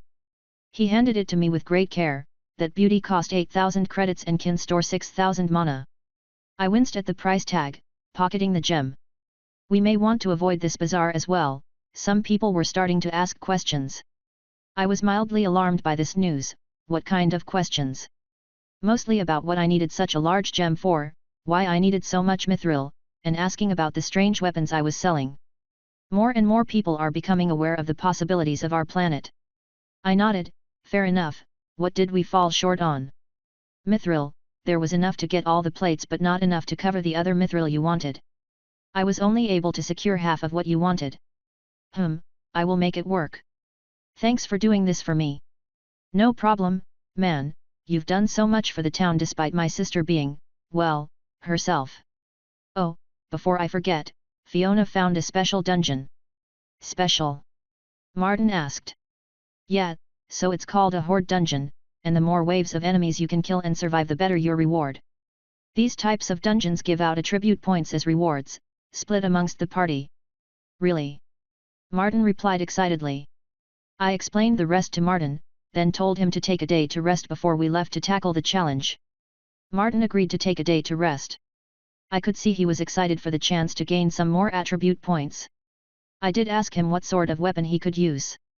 Turns out his class didn't give him anything other than basic weapons. So like clubs and generic bashing weapons. I asked him about the crossbow I saw him with. He said he could use it, but not well. It seemed ridiculous to rune enchant a club but perhaps we could find one that wasn't so shitty. We ended up waiting a full day until the next morning to leave, sneaking out of town without being spotted. I'll be honest, it was weird seeing a quad disappear into a ring. All of the plates and gear I asked Martin to purchase, were stacked in one of the rooms. I didn't trust his sister not to snoop when she realized we were gone, so I carved runes into that door that would prevent anyone other than me from opening it. I also left the teleportation scrambler inside, even though I hadn't seen anyone around town able to teleport. This wouldn't stop her if she was determined to see what I was up to, but I figured she wouldn't risk alerting me of her snooping. Once we were well clear of the town, Martin got his quad out and I released Bella from her cage. We followed Fiona through the border of the swamp and desert for most of the day. We had to stop a few times for her to check our position. Fiona floated back down while we rested. We're in the correct spot, now we can go straight south and we should be able to locate it.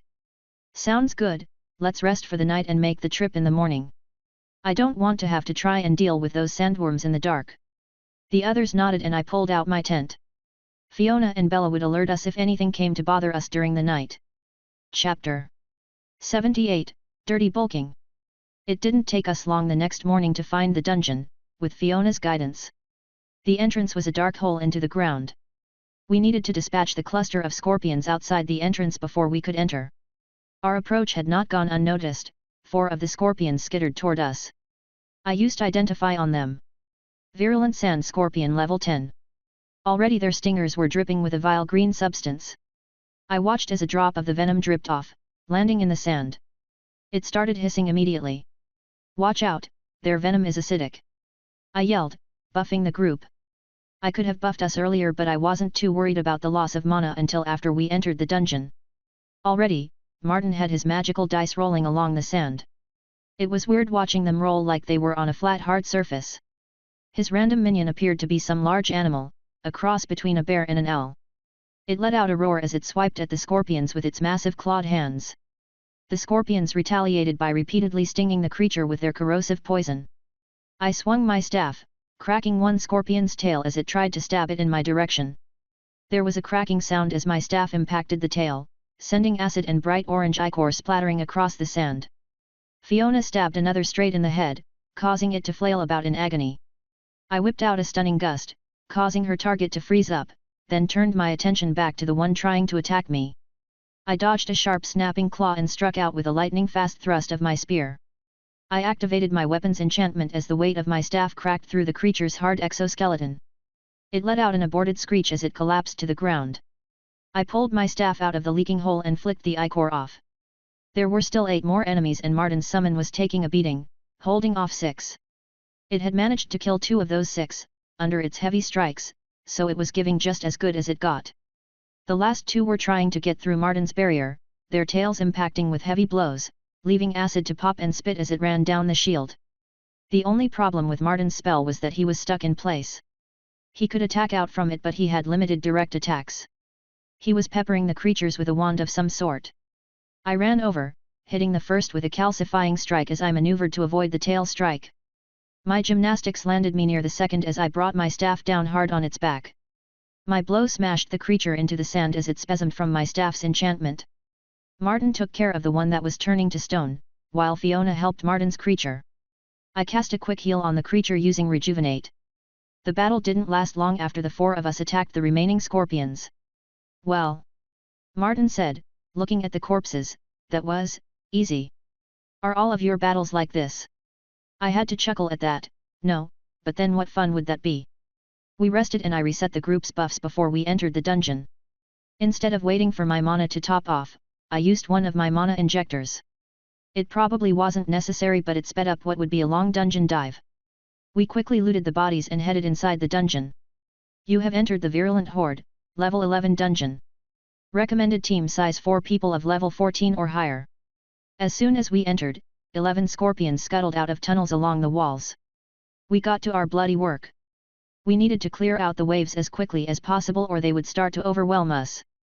Martin's creature was more restrained inside the tunnel as it couldn't freely move in the tighter confines of the cave. Still, it drew most of the scorpions to it as it bellowed and ran forward. I used Earth Fist to crush one scorpion against the wall with a satisfying crunch.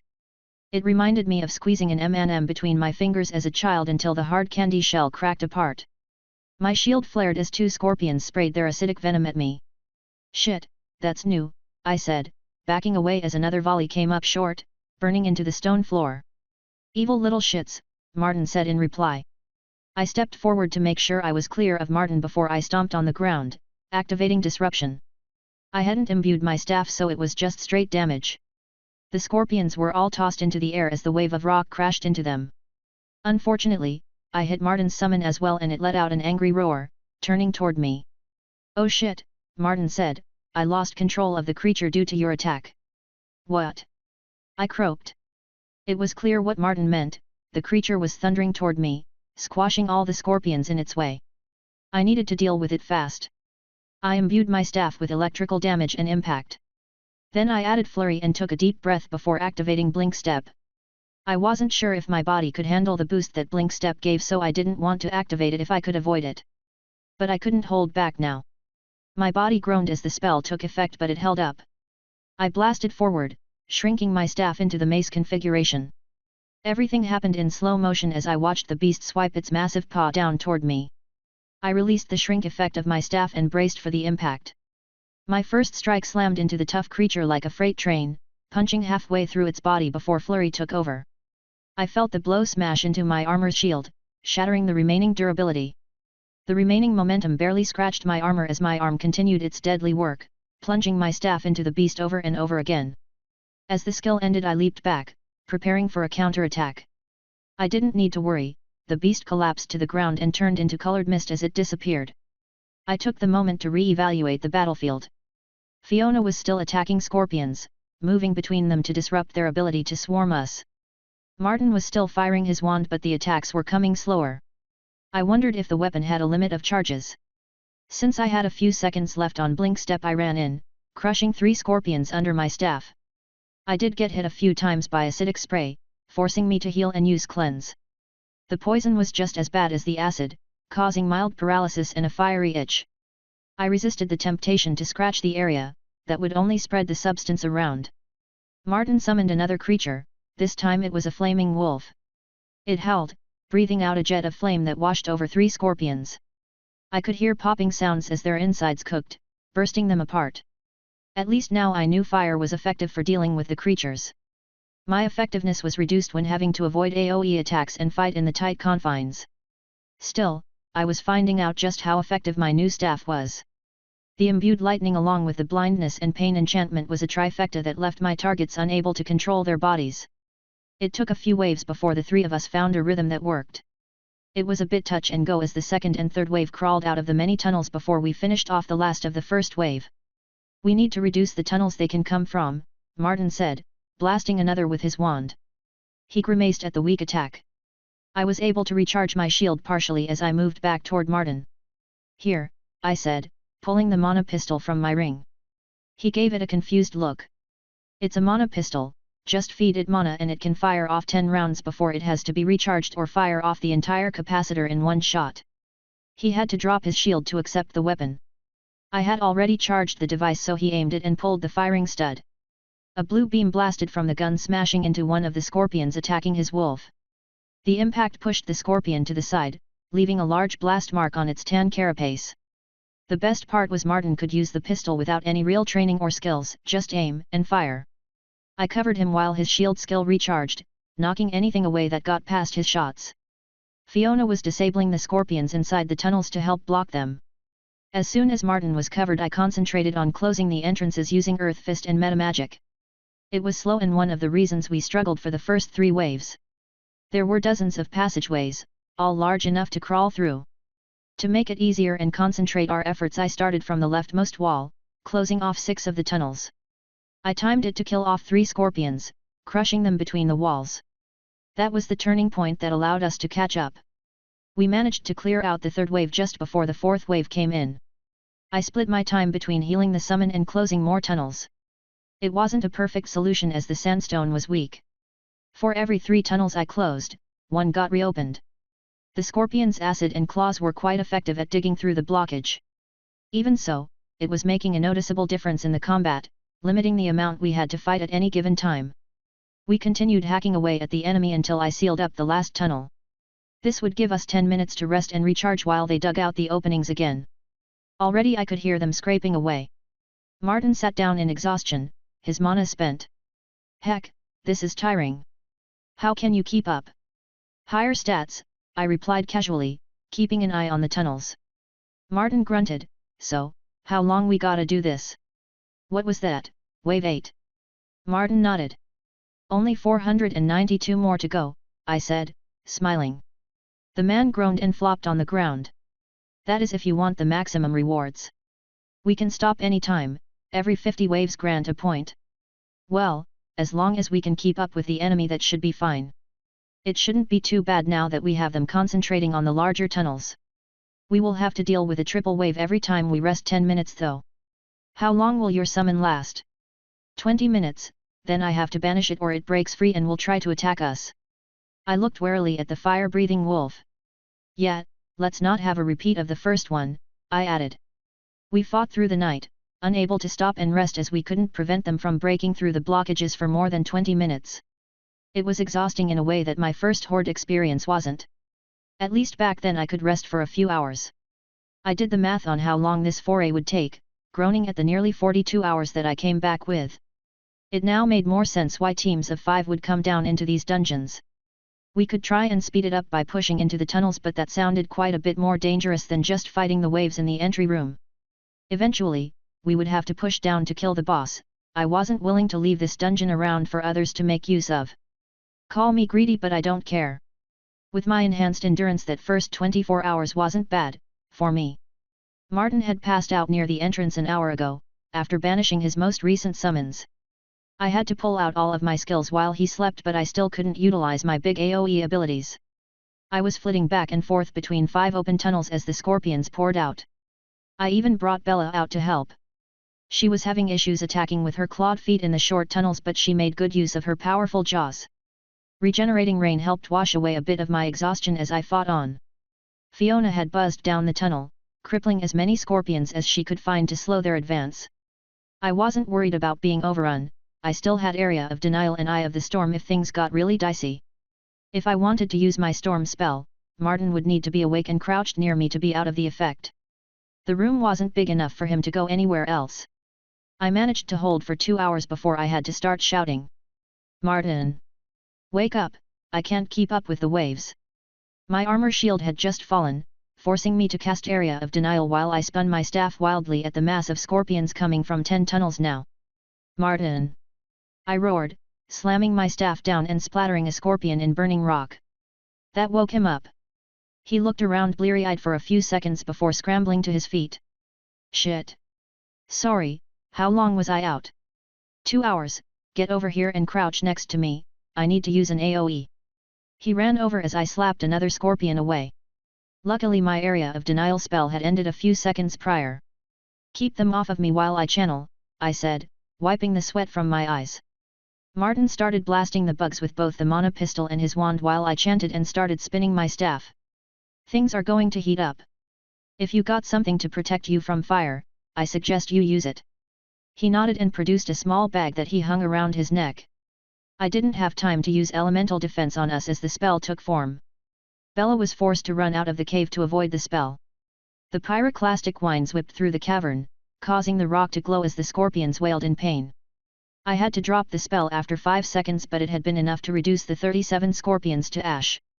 A shield covered us as soon as my spell dropped, protecting the 2 of us from the residual heat and smoke. Well, shit, Paul, Martin said dryly, could have saved a few for me. Bella returned, giving me an indignant squawk. Fiona arrived 10 minutes later. I located the boss room. I nodded, flattening another scorpion before I looked around. This wave was almost dealt with. I don't think we're going to make it the full time, I said. Martin nodded, tiredly. His 2 hours of sleep hadn't done much to revitalize him, and I wasn't going to be able to fight for another 15 hours. All right, let's start pushing towards the boss room. I had to store Bella since she wouldn't fit down the tunnels. It took 4 hours to fight through the tunnels and into the boss chamber. It didn't help that the scorpions kept pouring around behind us and Martin had to rotate his summons to guarding the rear. It was a ruby-red-colored imp with dark red curled horns. It smelled of brimstone that tickled a memory in my mind, but I ignored it. My task of keeping the scorpions in front of us at bay was consuming all of my attention.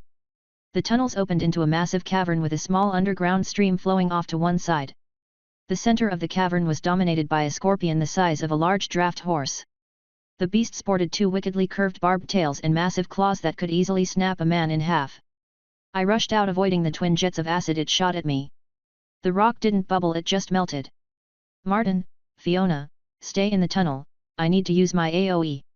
I heard them reply in the affirmative as I blink-stepped across the cavern, using Identify as I got close. Kralax Virulent Sand Scorpion Matriarch level 14. Martin and Fiona would keep the other scorpions from flanking us as I brought down the matriarch. My first blow was meant to slam down on the matriarch's head, to stun her, but she interposed her massive claw in the way with surprising speed, blocking my attack. She screeched in rage as my staff's enchantment went off. The pain didn't appear to be enough to stun the massive creature as she swept her other claw toward me like a hammer, smashing me across the torso and sending me flying across the cavern. My shield flickered as it absorbed the massive blow, leaving only 20 points remaining. I didn't have much time to reflect as two jets of acid came flying my way. Behind that came an angry mama scorpion. I scrambled to the side, avoiding the acid. I whipped out a stunning gust, hoping to slow or stun the creature. I just needed time to channel my Eye of the Storm. My luck wasn't that good. I avoided a snapping claw that boomed as it closed, narrowly avoiding me. I tried to maneuver behind the scorpion, but it was too maneuverable with its many legs. One of the stingers flashed toward me and I barely managed to slap it aside, activating Calcifying Strike as I did. I smiled as the spell started turning that stinger into stone, rendering it less deadly. Knowing I wasn't fast enough on the ground, I looked up. The ceiling was approximately 30 feet up. I changed tactics and activated my wings. I avoided another snapping claw and leaped into the air, flapping hard to clear the matriarch's reach. I heard her hiss in annoyance and saw two streams of acid shoot toward me. They were much easier to dodge in the air. I heard her scream and looked to see one of her stingers had melted from the acid. It appeared that her shell was resistant to the acid, but when I turned it to stone it lost that protection. While she was distracted, I quickly pulled out a mana injector, stabbing it into my side, then activated Imbue to add fire to the spell. It had worn off long ago and I was conserving energy until now. My staff began to spin, kicking up an inferno inside the room. I could hear the matriarch hiss in pain as she tried to find an exit. I used my flight to keep her within the spell, burning away her sensitive bits and cooking her shell. I kept the inferno up until my mana started flagging. The matriarch was still alive, but my spell had done a significant amount of damage. I landed behind the creature before my wings faded away. Its legs were kicking about trying to get purchase to stand, but the tips had been burned off from my spell. I didn't want to get close to the flailing animal, so I hit it with Earth Fist from below. There was a hollow thump that caused it to shake, but the spell didn't punch through the thick chitin. Fiona and Martin ran in, Martin firing his mana pistol at the creature as Fiona stabbed at it. It took another 4 minutes to take the matriarch down and clear up the few stragglers that were trying to come in from behind us. We looted everything and made our way out of the dungeon. None of us wanted to rest here or in the desert. Chapter 79, Up, and Away. It took the three of us a few hours to cover the desert and reach the edge of the swamp where the land became dry enough to camp. I had to ride on the back of Martin's quad because it was faster. I knew Bella would be grumpy about being stuck in her cage, but I would let her out as soon as we got the tent set up. Setting up didn't take long. I had to thank the convenience of storage rings for that. The tent was already assembled as I popped it out of my ring and onto the ground. It only needed 4 stakes and it was done. Bella was now snacking on a chunk of something she caught as the rest of us lounged near a small fire. Martin and I were going over the notifications we earned. Congratulations, you are the first group to clear this dungeon. For this epic feat, you have been awarded 1 free skill slot. For being the first group to clear this dungeon, your team has been awarded 3,000 credits. Your team has earned the title Bane of Arthropods, 15% additional damage when fighting hard-shelled insects. Additional rewards are being calculated based on waves you survived before clearing the dungeon. Calculating. Your team survived 357 waves. For surviving more than 50 waves in this horde dungeon, your team receives 1 stat point allocated to the lowest level individual. For surviving more than 100 waves in this horde dungeon, your team receives 1 stat point allocated to the next person in the party. For surviving more than 150 waves in this horde dungeon, your team receives 1 stat point allocated to the next person in the party. For surviving more than 200 waves in this horde dungeon, your team receives 1 stat point allocated to the next person in the party. For surviving more than 250 waves in this horde dungeon, your team receives 1 stat point allocated to the next person in the party. For surviving more than 300 waves in this horde dungeon, your team receives 1 stat point allocated to the next person in the party. For surviving more than 350 waves in this horde dungeon, your team receives 1 stat point allocated to the next person in the party. Unfortunately, Fiona had been right, the system didn't recognize her as an eligible party member. That left Martin with 4 points and me with 3. 5 would have been better, but I couldn't complain. We arrived with little to no prep. Next time, assuming there was a next time, I would pack some potions to ward off exhaustion or a shield that we could rest behind to recover. I also didn't get a new title as I already had that title from my first foray into a horde dungeon. Martin was ecstatic about the rewards, and who could blame him? At his level 4 stat points was a huge boost. Speaking of level, he had gained another during our fighting. Now he was level 9, probably halfway to level 10 with the amount of fighting we had done. I sat back against an old log as Martin looked at the skills he wanted to pick. All in all, it was a good haul. The 1,500 credits I got helped. Now I wasn't flat broke. There were also the acid sacks that the scorpions dropped, as well as the chitin plates. The large claws of the matriarch, as well as the matriarch's mana heart. Martin let me have the mana heart for crafting. It was slightly larger than the first one I had ever gotten, but not as large as the one in my armor. That gave me a good idea of just what level of beast mine came from, as well as the massive one Martin had purchased for me. Most of the credits would have to go to Martin's greedy sister. That was fine, I should be finished before any more payments came due. Our trip back was uneventful. We arrived near dark to avoid any additional headaches. The gate guard gave Martin an odd look, but was downright hostile with the glare he sent my way. "It seems your sister has been hard at work turning the town against me while we were away," I said, loud enough for the guard to hear as we passed. "Yeah, I noticed. It doesn't seem like she will be happy until you are driven from the town." I had to chuckle at that. "She's wasting her breath, I'll leave when I'm damn good and ready to." Martin simply nodded, aware of my plans. We headed around the back of my shop. I liked thinking of it as mine, it gave me something to hold onto. The door was still locked, which didn't surprise me. Anyone smart enough to unlock the door could relock it when they left. "Go ahead and relax, I gotta check on a few things." "All right," Martin replied, collapsing on the comfortable couch in the waiting room. I walked to the front door and checked the lock. It was also still locked. What wasn't in place was a small string I set on the inner jamb of the door. It was laying on the floor. So, she had broken in. I made my way upstairs, checking each room. Every room had been checked as the strings had fallen to the floor unnoticed. The only room that hadn't been disturbed was the room I stored the large plates in. That told me she didn't want me to know she had someone snooping around my house. That was fine, I already had an idea to keep her and her cronies out. Work began in earnest the following day. I prepped all the plates by carving the required runes into them. It was time-consuming work to carve the pattern into the massive plates. A few people came by to have me do some work for them. I decided to turn everyone away. I didn't have any outstanding debts, and most of the remaining people in town probably owed their allegiance to Constable Sally. Fuck 'em, I thought with a wry smile. 2 days later I finished the plates. This included me pumping massive amounts of mana into the mithril to re-strengthen it. I was glad to have learned this trick, otherwise, it would have cost a significant amount of credits to have someone in the bazaar do it for me. I didn't want people asking more questions or seeing the design. Now that the plates were complete, I could begin mounting them to the underside of the house. This wasn't as hard as I had feared. Being a southern-built house, near a flood area, it was on stilts. The crawl space under the house was about 3 feet high, not ideal for my tall frame, but I would make it work. I had to have Martin help me lever the unwieldy plates into position, as I used a bottle jack and some wood to jack the plates against the underside.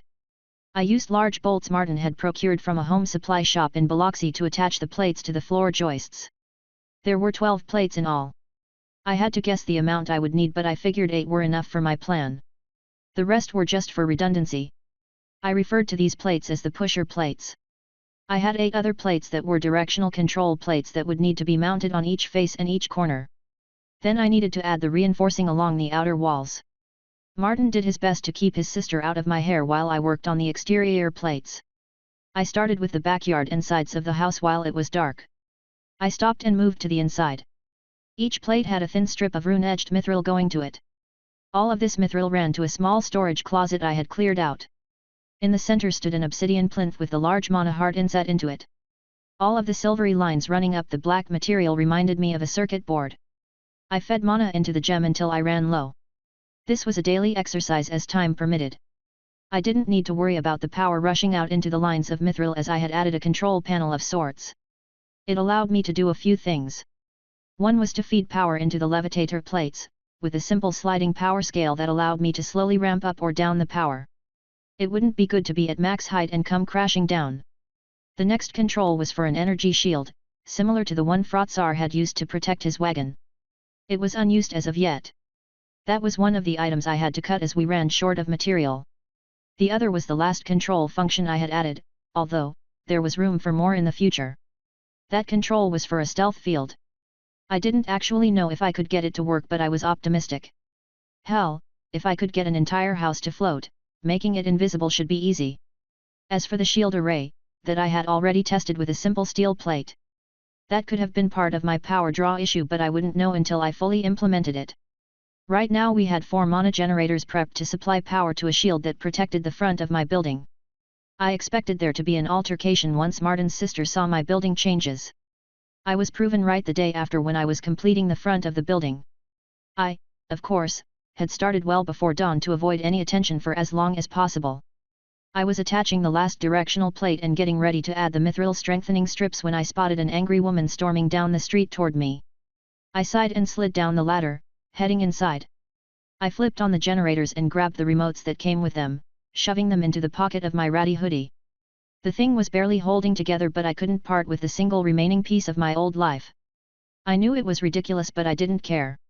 I heard yelling from outside, "Paul, get out here now." I opened the front door and stood at the edge of the porch. "Howdy, Sally, what brings you here on such a fine day?" I watched with an amused smile on my face as the woman's face turned bright red in anger. "You aren't allowed to make changes to your house without approval from an official," she forced out through clenched teeth. I said, scratching my chin. "I don't recall that rule being brought up before." "It's new as of last week," she replied, building up steam for an argument. "Well, then I apologize, I was not informed." Her argument fizzled out at my acknowledgement. "Wah," she spluttered. She recovered quickly, "Then you need to take down the changes you made." "No. No." Did I stutter? "I said no," I replied, looking the fuming woman in the eyes. A slow smile replaced the angry grimace that seemed to be perpetually stamped onto the woman's face when she wasn't trying to pretend. "Then with the power given to me by the system as Constable of Armen, I declare you a criminal. You are under arrest," she added with a triumphant smile. I rolled my eyes. I was surprised she even bothered, but not at the message that popped up. "You have earned the title Criminal of Armen. All citizens of the city can see this status and with have a 50% damage bonus against you." "Well, you seem to have finally got your wish, not like I can do anything now," I said, slowly pulling my hands from my hoodie pocket and holding them out in front of me, ready to be cuffed. "Well, you going to take me in or what? If you try anything your life will be forfeit," she replied. I simply nodded, looking at the large group of people gathered to assist her. She fairly skipped across the sidewalk and toward the stairs to my house. The self-satisfied smile was wiped from her face when she ran face first into the shield, falling on her ass. I laughed, a deep belly laugh at the confused woman. Nervous mumbling from her sycophants stopped abruptly as she turned an angry gaze upon them. "Paul, you son of a bitch," she screeched. I gave her a 2-finger salute as I laughed my way back into the house. The shield wouldn't keep her away for long, but I had added other countermeasures to the house. It would keep them scratching their heads long enough for night to fall and for us to leave. "You really got her riled up," Martin said, glancing out one of the side windows. I shrugged, walking over to the mana generators and topping them off. It would give the shield another minute. Let the woman pound away uselessly at it.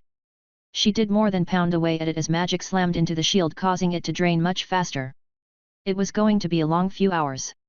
The shield failed a minute later as a blast rocked the house.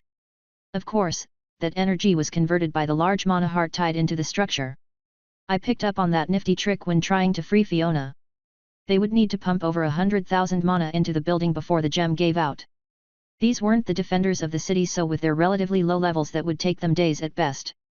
One man ran up the stairs and tried to bash my glass door with an item I had crafted personally. It did not turn out well for him. I had added a stipulation after my first round of items, that stated they could not be used against me in any way, shape, or form. Seems this man forgot. The system did not. It saw his attack as a direct attack on something that belonged rightfully to me. The man started screaming as he dropped the mace, clutching his face as blood streamed from his eyes, ears, and nose. It seems the locals thought this was some effect of my house and half-bolted. A few brave souls rescued the man from my front porch as the others milled about outside, unsure of what to do. Sally had given up trying to break into the house. She probably figured she could starve us out and left 10 people to guard the perimeter. Nobody seemed ready to risk my wrath, not that I would even bother. They weren't worth the trouble. Luckily my backyard was still closed off by a tall wooden fence that blocked the view. I had one more thing to do before we left. I snuck out the back door and slid under the house, forming a saw using earth fist. I used this to cut the supports for the foundation. I cut them as close to the ground and level as possible. They would be my landing struts until I could replace them with something better. The thick wooden beams took an hour to cut through, but nobody disturbed me. Fiona was watching from the roof to make sure the townsfolk kept away. Time ticked down as I stepped upon the third-story balcony. The town was almost pitch black as the moon was obscured by clouds. Fiona floated down beside me. "Is it time?" "Yes," I replied, a wide grin spreading upon my face. I wish I could see them when they realized I was gone. I cast Shroud, watching the area become covered by the obscuring mist. It wasn't rare for the town to get fog rolling in from the swamps at night, but it would take them a bit to realize it wasn't natural. I stepped back inside, using my new tattoo to clear away the spell for me. Martin was still sitting on the couch waiting. "You may want to hold on to something," I said, "the house may rock a bit at first." "Is this a bad time to tell you I get motion sick?" he replied, feeling his way to a doorway. "Please, try not to puke." The man grunted in reply. I shook my head and walked into the control closet. The glow from the gem cut into the haze of my spell. Not that I needed the glow to find my target. I pressed my hand into the control panel, activating the runic design with my palm. Light flashed as the conduits surged to life. Ever so slowly I increased the output to the levitator panels. I had to pause as the house lurched and I heard crunching wood. "Sorry," I called out. "Seems I forgot to cut the stairs free." The house settled after the stairs had been torn free or off. I would have to check the damage after we landed. After the house settled I began to increase the power again. Slowly at first, then a bit quicker. I stopped when Fiona flew down. "We're above the spell. Good, time to leave." "Hold on." I turned off my sight tattoo as I pressed the arrow indicating the direction the house would fly in. Fly was a relative term here, drift was probably more accurate. It was by no means a fast process with only one directional plate applying thrust. "Let me know when we are about to clear the end of the fog, I'll cast another." Fiona nodded and floated through the wall, keeping ahead of the house. I had to wait a full minute before she came back. "Now," she said simply. I cast another shroud, obscuring us from the ground further. I would only be able to cast one more before I would need to wait for the 2-hour cooldown. We floated just above the other buildings as we headed west out of town. There was a dense swamp in that direction that would prevent anyone from pursuing us if they noticed the flying building. I got a surprising prompt after a few minutes. "Congratulations, the Mana system has recognized your unique achievement and unlocked the second tier of your intelligence attribute." I laughed, a happy laugh, probably the first happy laugh I had had in a long time. I had held on to the points thinking about what to use them for or how to unlock the next level. Now I didn't need to hold on to them. I stuck 2 points into intelligence and 1 into endurance. Then I looked at my stats. Paul Fuller Mantra Enchanter level 16. Strength, 13, plus 2, modifier x17. Endurance, 19 modifier x35. Agility, 15, plus 2, modifier x17. Perception, 17 modifier x17. Intelligence, 22 modifier x35. Wisdom, 14 modifier x17. Charisma, 11 modifier x17. Luck, 14 modifier x17. HP, 665, 732. Mana, 770. Mana Regan, M238. "What do you mean they're gone?" Sally said angrily. She finally had that pompous outsider right where she wanted him and these idiots let him escape. "Well, you have to see it to believe it," Thomas said, running beside her. The two rounded a corner to see a crowd standing around looking at a vacant lot. A vacant lot that should have held a 3-story building with a tattoo parlor. "What the fuck?" she exclaimed, coming to a stop. "We think they teleported or something during the night, the fog was so thick we couldn't see what was happening." One man reported hearing wood being wrenched apart, then utter silence. When the fog lifted 10 minutes later it was too dark to see. The men were too afraid to approach, after what happened to John. So they didn't notice the building was gone until the sun started to rise. Sally balled her fists tight and shook with rage. The man had fooled them all yet again. Chapter 80, Maiden Voyage. I would like to say that the flying house was a perfection of magical engineering. That would be a lie. I stumbled against the wall as the house was rocked by a gentle breeze. Cutting corners on resources had made for an interesting ride. Every little gust of wind caused the building to rock back and forth until the levitator plates could compensate for the motion. Martin clung to one of the doorways, eyes closed as he slowly breathed in and out. "Can we set down yet?" Martin asked. "Not yet, there isn't anything but swamp below us. Fiona is scouting for some high ground, large enough for us to land," I replied, wishing I had factored in this issue beforehand. The fact was we hadn't gone all that far from Armen, 10 or 15 miles during the entire night. The winds from the west slowed our forward progress substantially, another shortfall of not enough pusher plates. Another strong gust of wind sent the building tilting wildly. This time I was forced to brace myself in the hallway so I didn't go flying into the wall. The problem stemmed from the fact that we had to fly above the trees. I did learn one interesting fact. Since our height above the trees was minimal, the power output of the plates was significantly reduced. Fiona took the opportunity to fly through the wall. "I found a landing spot, turn to the north, it's about 2 miles, she said excitedly. "Thank God, about time we get some good news," I exclaimed enthusiastically. "Never thought I would miss the ground," Martin replied, "no offense, Paul, but I feel like bricks aren't meant to fly." I chuckled, "It'll get better, just need some more funds and resources to improve the ride. We will limit our flight time to short trips until that can happen. I also think we should scout out our path ahead to find suitable landing spots." Martin nodded, still clinging tightly to the wall. "We're almost upon the landing spot." Fiona yelled, "I will guide you in." "That's what she said," I mumbled. I heard Martin snort. Following Fiona's instructions, I managed to set the house down on a shallow hill, devoid of trees. The house came to rest at a slight angle, sinking slightly into the soft dirt. As soon as the house settled, Martin stumbled outside. He was breathing heavily and didn't quite manage to keep his lunch down any longer. "Ugh! I'm not getting back in there until you make it more stable," Martin said, spitting to clear his mouth. "Yeah, sorry about that. I can probably rig something up temporarily, but we're going to need material." "Fiona, did you spot any buildings or houses in the area?" "I think I saw a building north, along the river," she replied, pointing in the direction. "Okay, we will rest for a few hours then make our way to the building to see if we can scrounge the materials necessary." Martin nodded, wiping his mouth. "You sure it's good to leave the house unattended?" I looked at the house and shrugged, "Not much we can do about it without more materials. I can lock down the doors, but that won't stop anyone who's really determined to get in." "Then shouldn't one of us stay and watch the house?" Martin asked. I smiled, "If you want to rest longer all you need to do is ask." "Fine. I need rest, that flight took a lot out of me." I nodded, "All right, but I'm charging you for any dents or dings on my baby." Yeah, it'll be in pristine condition when you return, heck, I'll even give it a wash for you." I laughed at that, patting the man on the back. "We'll be back by night." I followed Fiona as Bella made her way through the swampy ground. This far from Armen we needed to be careful of larger predators, especially those changed by the system. Other than a few distant splashes of gators or turtles, sliding into the water, we weren't attacked. Eventually, a tin building came into view with a dock beside it that led into the slow-flowing river. I saw an airboat tied up next to the dock. It bobbed slowly up and down with the lapping of the waves.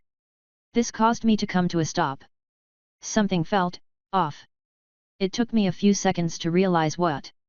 It was the boat. It wasn't covered in algae or grime from sitting in this wet, swampy environment. "Fiona," I whispered, "can you check the building? I'm getting a feeling this place may not be abandoned." She nodded, going invisible. I waited with my staff in hand for Fiona to return. She returned a couple of minutes later. There were people inside, she said. Were.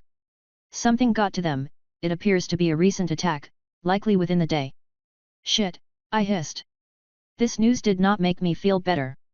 I rubbed Bella's feathers, wait here and keep an eye out. Fiona, let's go. I walked up to the building, keeping my eyes open for anything. As we got closer I noticed the building was a bait and tackle shop. The door was creaking as it shifted in the breeze. I pushed it the rest of the way open with my staff. The inside of the building looked like a charnel house. I scanned the room before stepping inside. Blood was splattered high on the walls. It was immediately apparent that this butchery was not done by an animal. The cuts were too clean and the splatter looked like it had come from someone swinging a blood-coated weapon repeatedly up and down. I had witnessed similar effects during my time as a slave. Mostly from my own blood being splashed around. Fiona returned while I was inspecting the room and the bodies. No signs of anyone or anything in the area, but I did find some tracks leading into the water. Tracks? That isn't that surprising given the area. I would normally agree, but these are tracks from a bipedal creature, Fiona replied. I couldn't do anything for the dead and I didn't need to stir up trouble with another local creature. Perhaps if I had come across this scene before my enslavement I would have a differing opinion. Keep watch, I think this place has enough material for me to use, but it's going to take some time to recover. All right, Fiona answered, just try to hurry. I moved over to the old bait fish tanks. They were made from relatively thick stainless steel. Now I just needed to cut them up. My staff flared with fire and earth. I touched the tip of my staff to the tank, watching it heat up as my staff slowly melted a line down the tub. This was going to take some time. Fiona floated through the wall 10 minutes later, in a hurry, we have company. Shit, I'm not done yet. Well, we're out of time. I swore and grabbed the 2 plates I had managed to cut out, storing them in my ring before rushing out the door. Fiona pointed and I watched as 3 blue-skinned humanoids emerge from the water and clamber onto the dock. They were carrying crystal and halberd-type weapons and pointing them in my direction. Whoa, easy there fellas, we were just leaving, I said, holding my arms up. We know well you humans. You pillage and plunder our river and kill off our young. It matters not that you are from a different world. You are all the same, and you must die. The 3 rushed at me, forcing me to lower my arms and block a rapid thrust at my neck. I took a step back and used the time to cast Identify. Jokimise level 19. The creature stepped back and slashed his halberd at my torso, sending a blade of water slamming into my armor's shield. I stumbled back from the blow before jabbing my staff at my attacker and casting Stunning Gust. A blob of molten rock shot out and impacted the Jokimise, causing it to burble out what I assumed was a scream of pain. It didn't seem to do as much damage as I had hoped, not sticking to the creature's wet skin. I heard another burbling hiss of pain as Fiona attacked one while the 3rd lunged at me, only to pull short as Bella came from around the building, nearly biting the creature's arm off. The 3 creatures backed off to cover each other better, eyeing the 3 of us warily. I could tell the one I injured was favoring his other side. You will pay for harming us. You attacked us first. You may keep your lives today, but forever will you fear the water, for we could be anywhere. Before I could stop them, the 3 dove into the water. What? They? Fuck. The fight had been as confusing as it was quick. At least now we knew who had killed the 2 humans. Fiona watched for them to return while I quickly finished cutting out more plates. I cut out 6 more plates before deciding we had spent enough time here. There was no point pushing our luck and having them come back with reinforcements. We made our way quickly back to the house. Martin was still resting on the couch, a cloth over his eyes. That little flight did take a lot out of him. I decided to let him rest while I moved to the upstairs room where my work table resided. I spent the rest of the day carving the runes into the subpar material. The effect of the plates was maybe 20% of my custom-built ones, and I doubted they would last more than a few days of use. At least with these installed the house wouldn't sway so violently. Speaking of, I grabbed the plates, storing them into my ring before heading outside. I smelled something cooking as I headed down to the 2nd floor. Martin was cooking up some pork sausage on the stove. I wondered about that before remembering we had multiple mana engines. That smells delicious, did you make enough for me? Only if you managed to solve the rocking issue with the house, Martin replied. Working on it. It won't be completely resolved, but it should be significantly reduced. Well, I guess that's better than nothing, he stated in resignation. Grab a plate, I made plenty. Where did you even get sausages? I asked curiously. You remember that farm, where we drove off those beasts? The man replied with a mouthful. I nodded, chewing on the delicious food. He made them for us. Well, Joshua, Clem, and I, as a thank you of sorts. Well, if I ever meet the guy I'll have to thank him. Amen, brother, amen. After the meal, I got to work attaching the new plates to the house. 2 for each of the long sides and 1 front and rear. It was a good thing the mono-control lines I had run accounted for additional plates to be added. If not, there would be no way to power or control them through the central control crystal. After making sure everything was secure, I headed back inside. We would fly through the night and land in the morning. I started the power-up sequence, causing the house to shake as the stilts pulled out of the dirt. The house quickly settled, a noticeable difference from before. I increased the power until we were once again flying above the treetops. Martin, you want to fly while I get some sleep? You sure? We won't crash or anything, will we? Martin asked nervously. Not as long as we don't run out of power or you don't adjust the power output. All right, get some sleep. I guess I can just yell if something goes wrong. I nodded as I headed to the couch to get some much-needed rest. This way I would be close if something did go wrong. Although, I had faith in my design.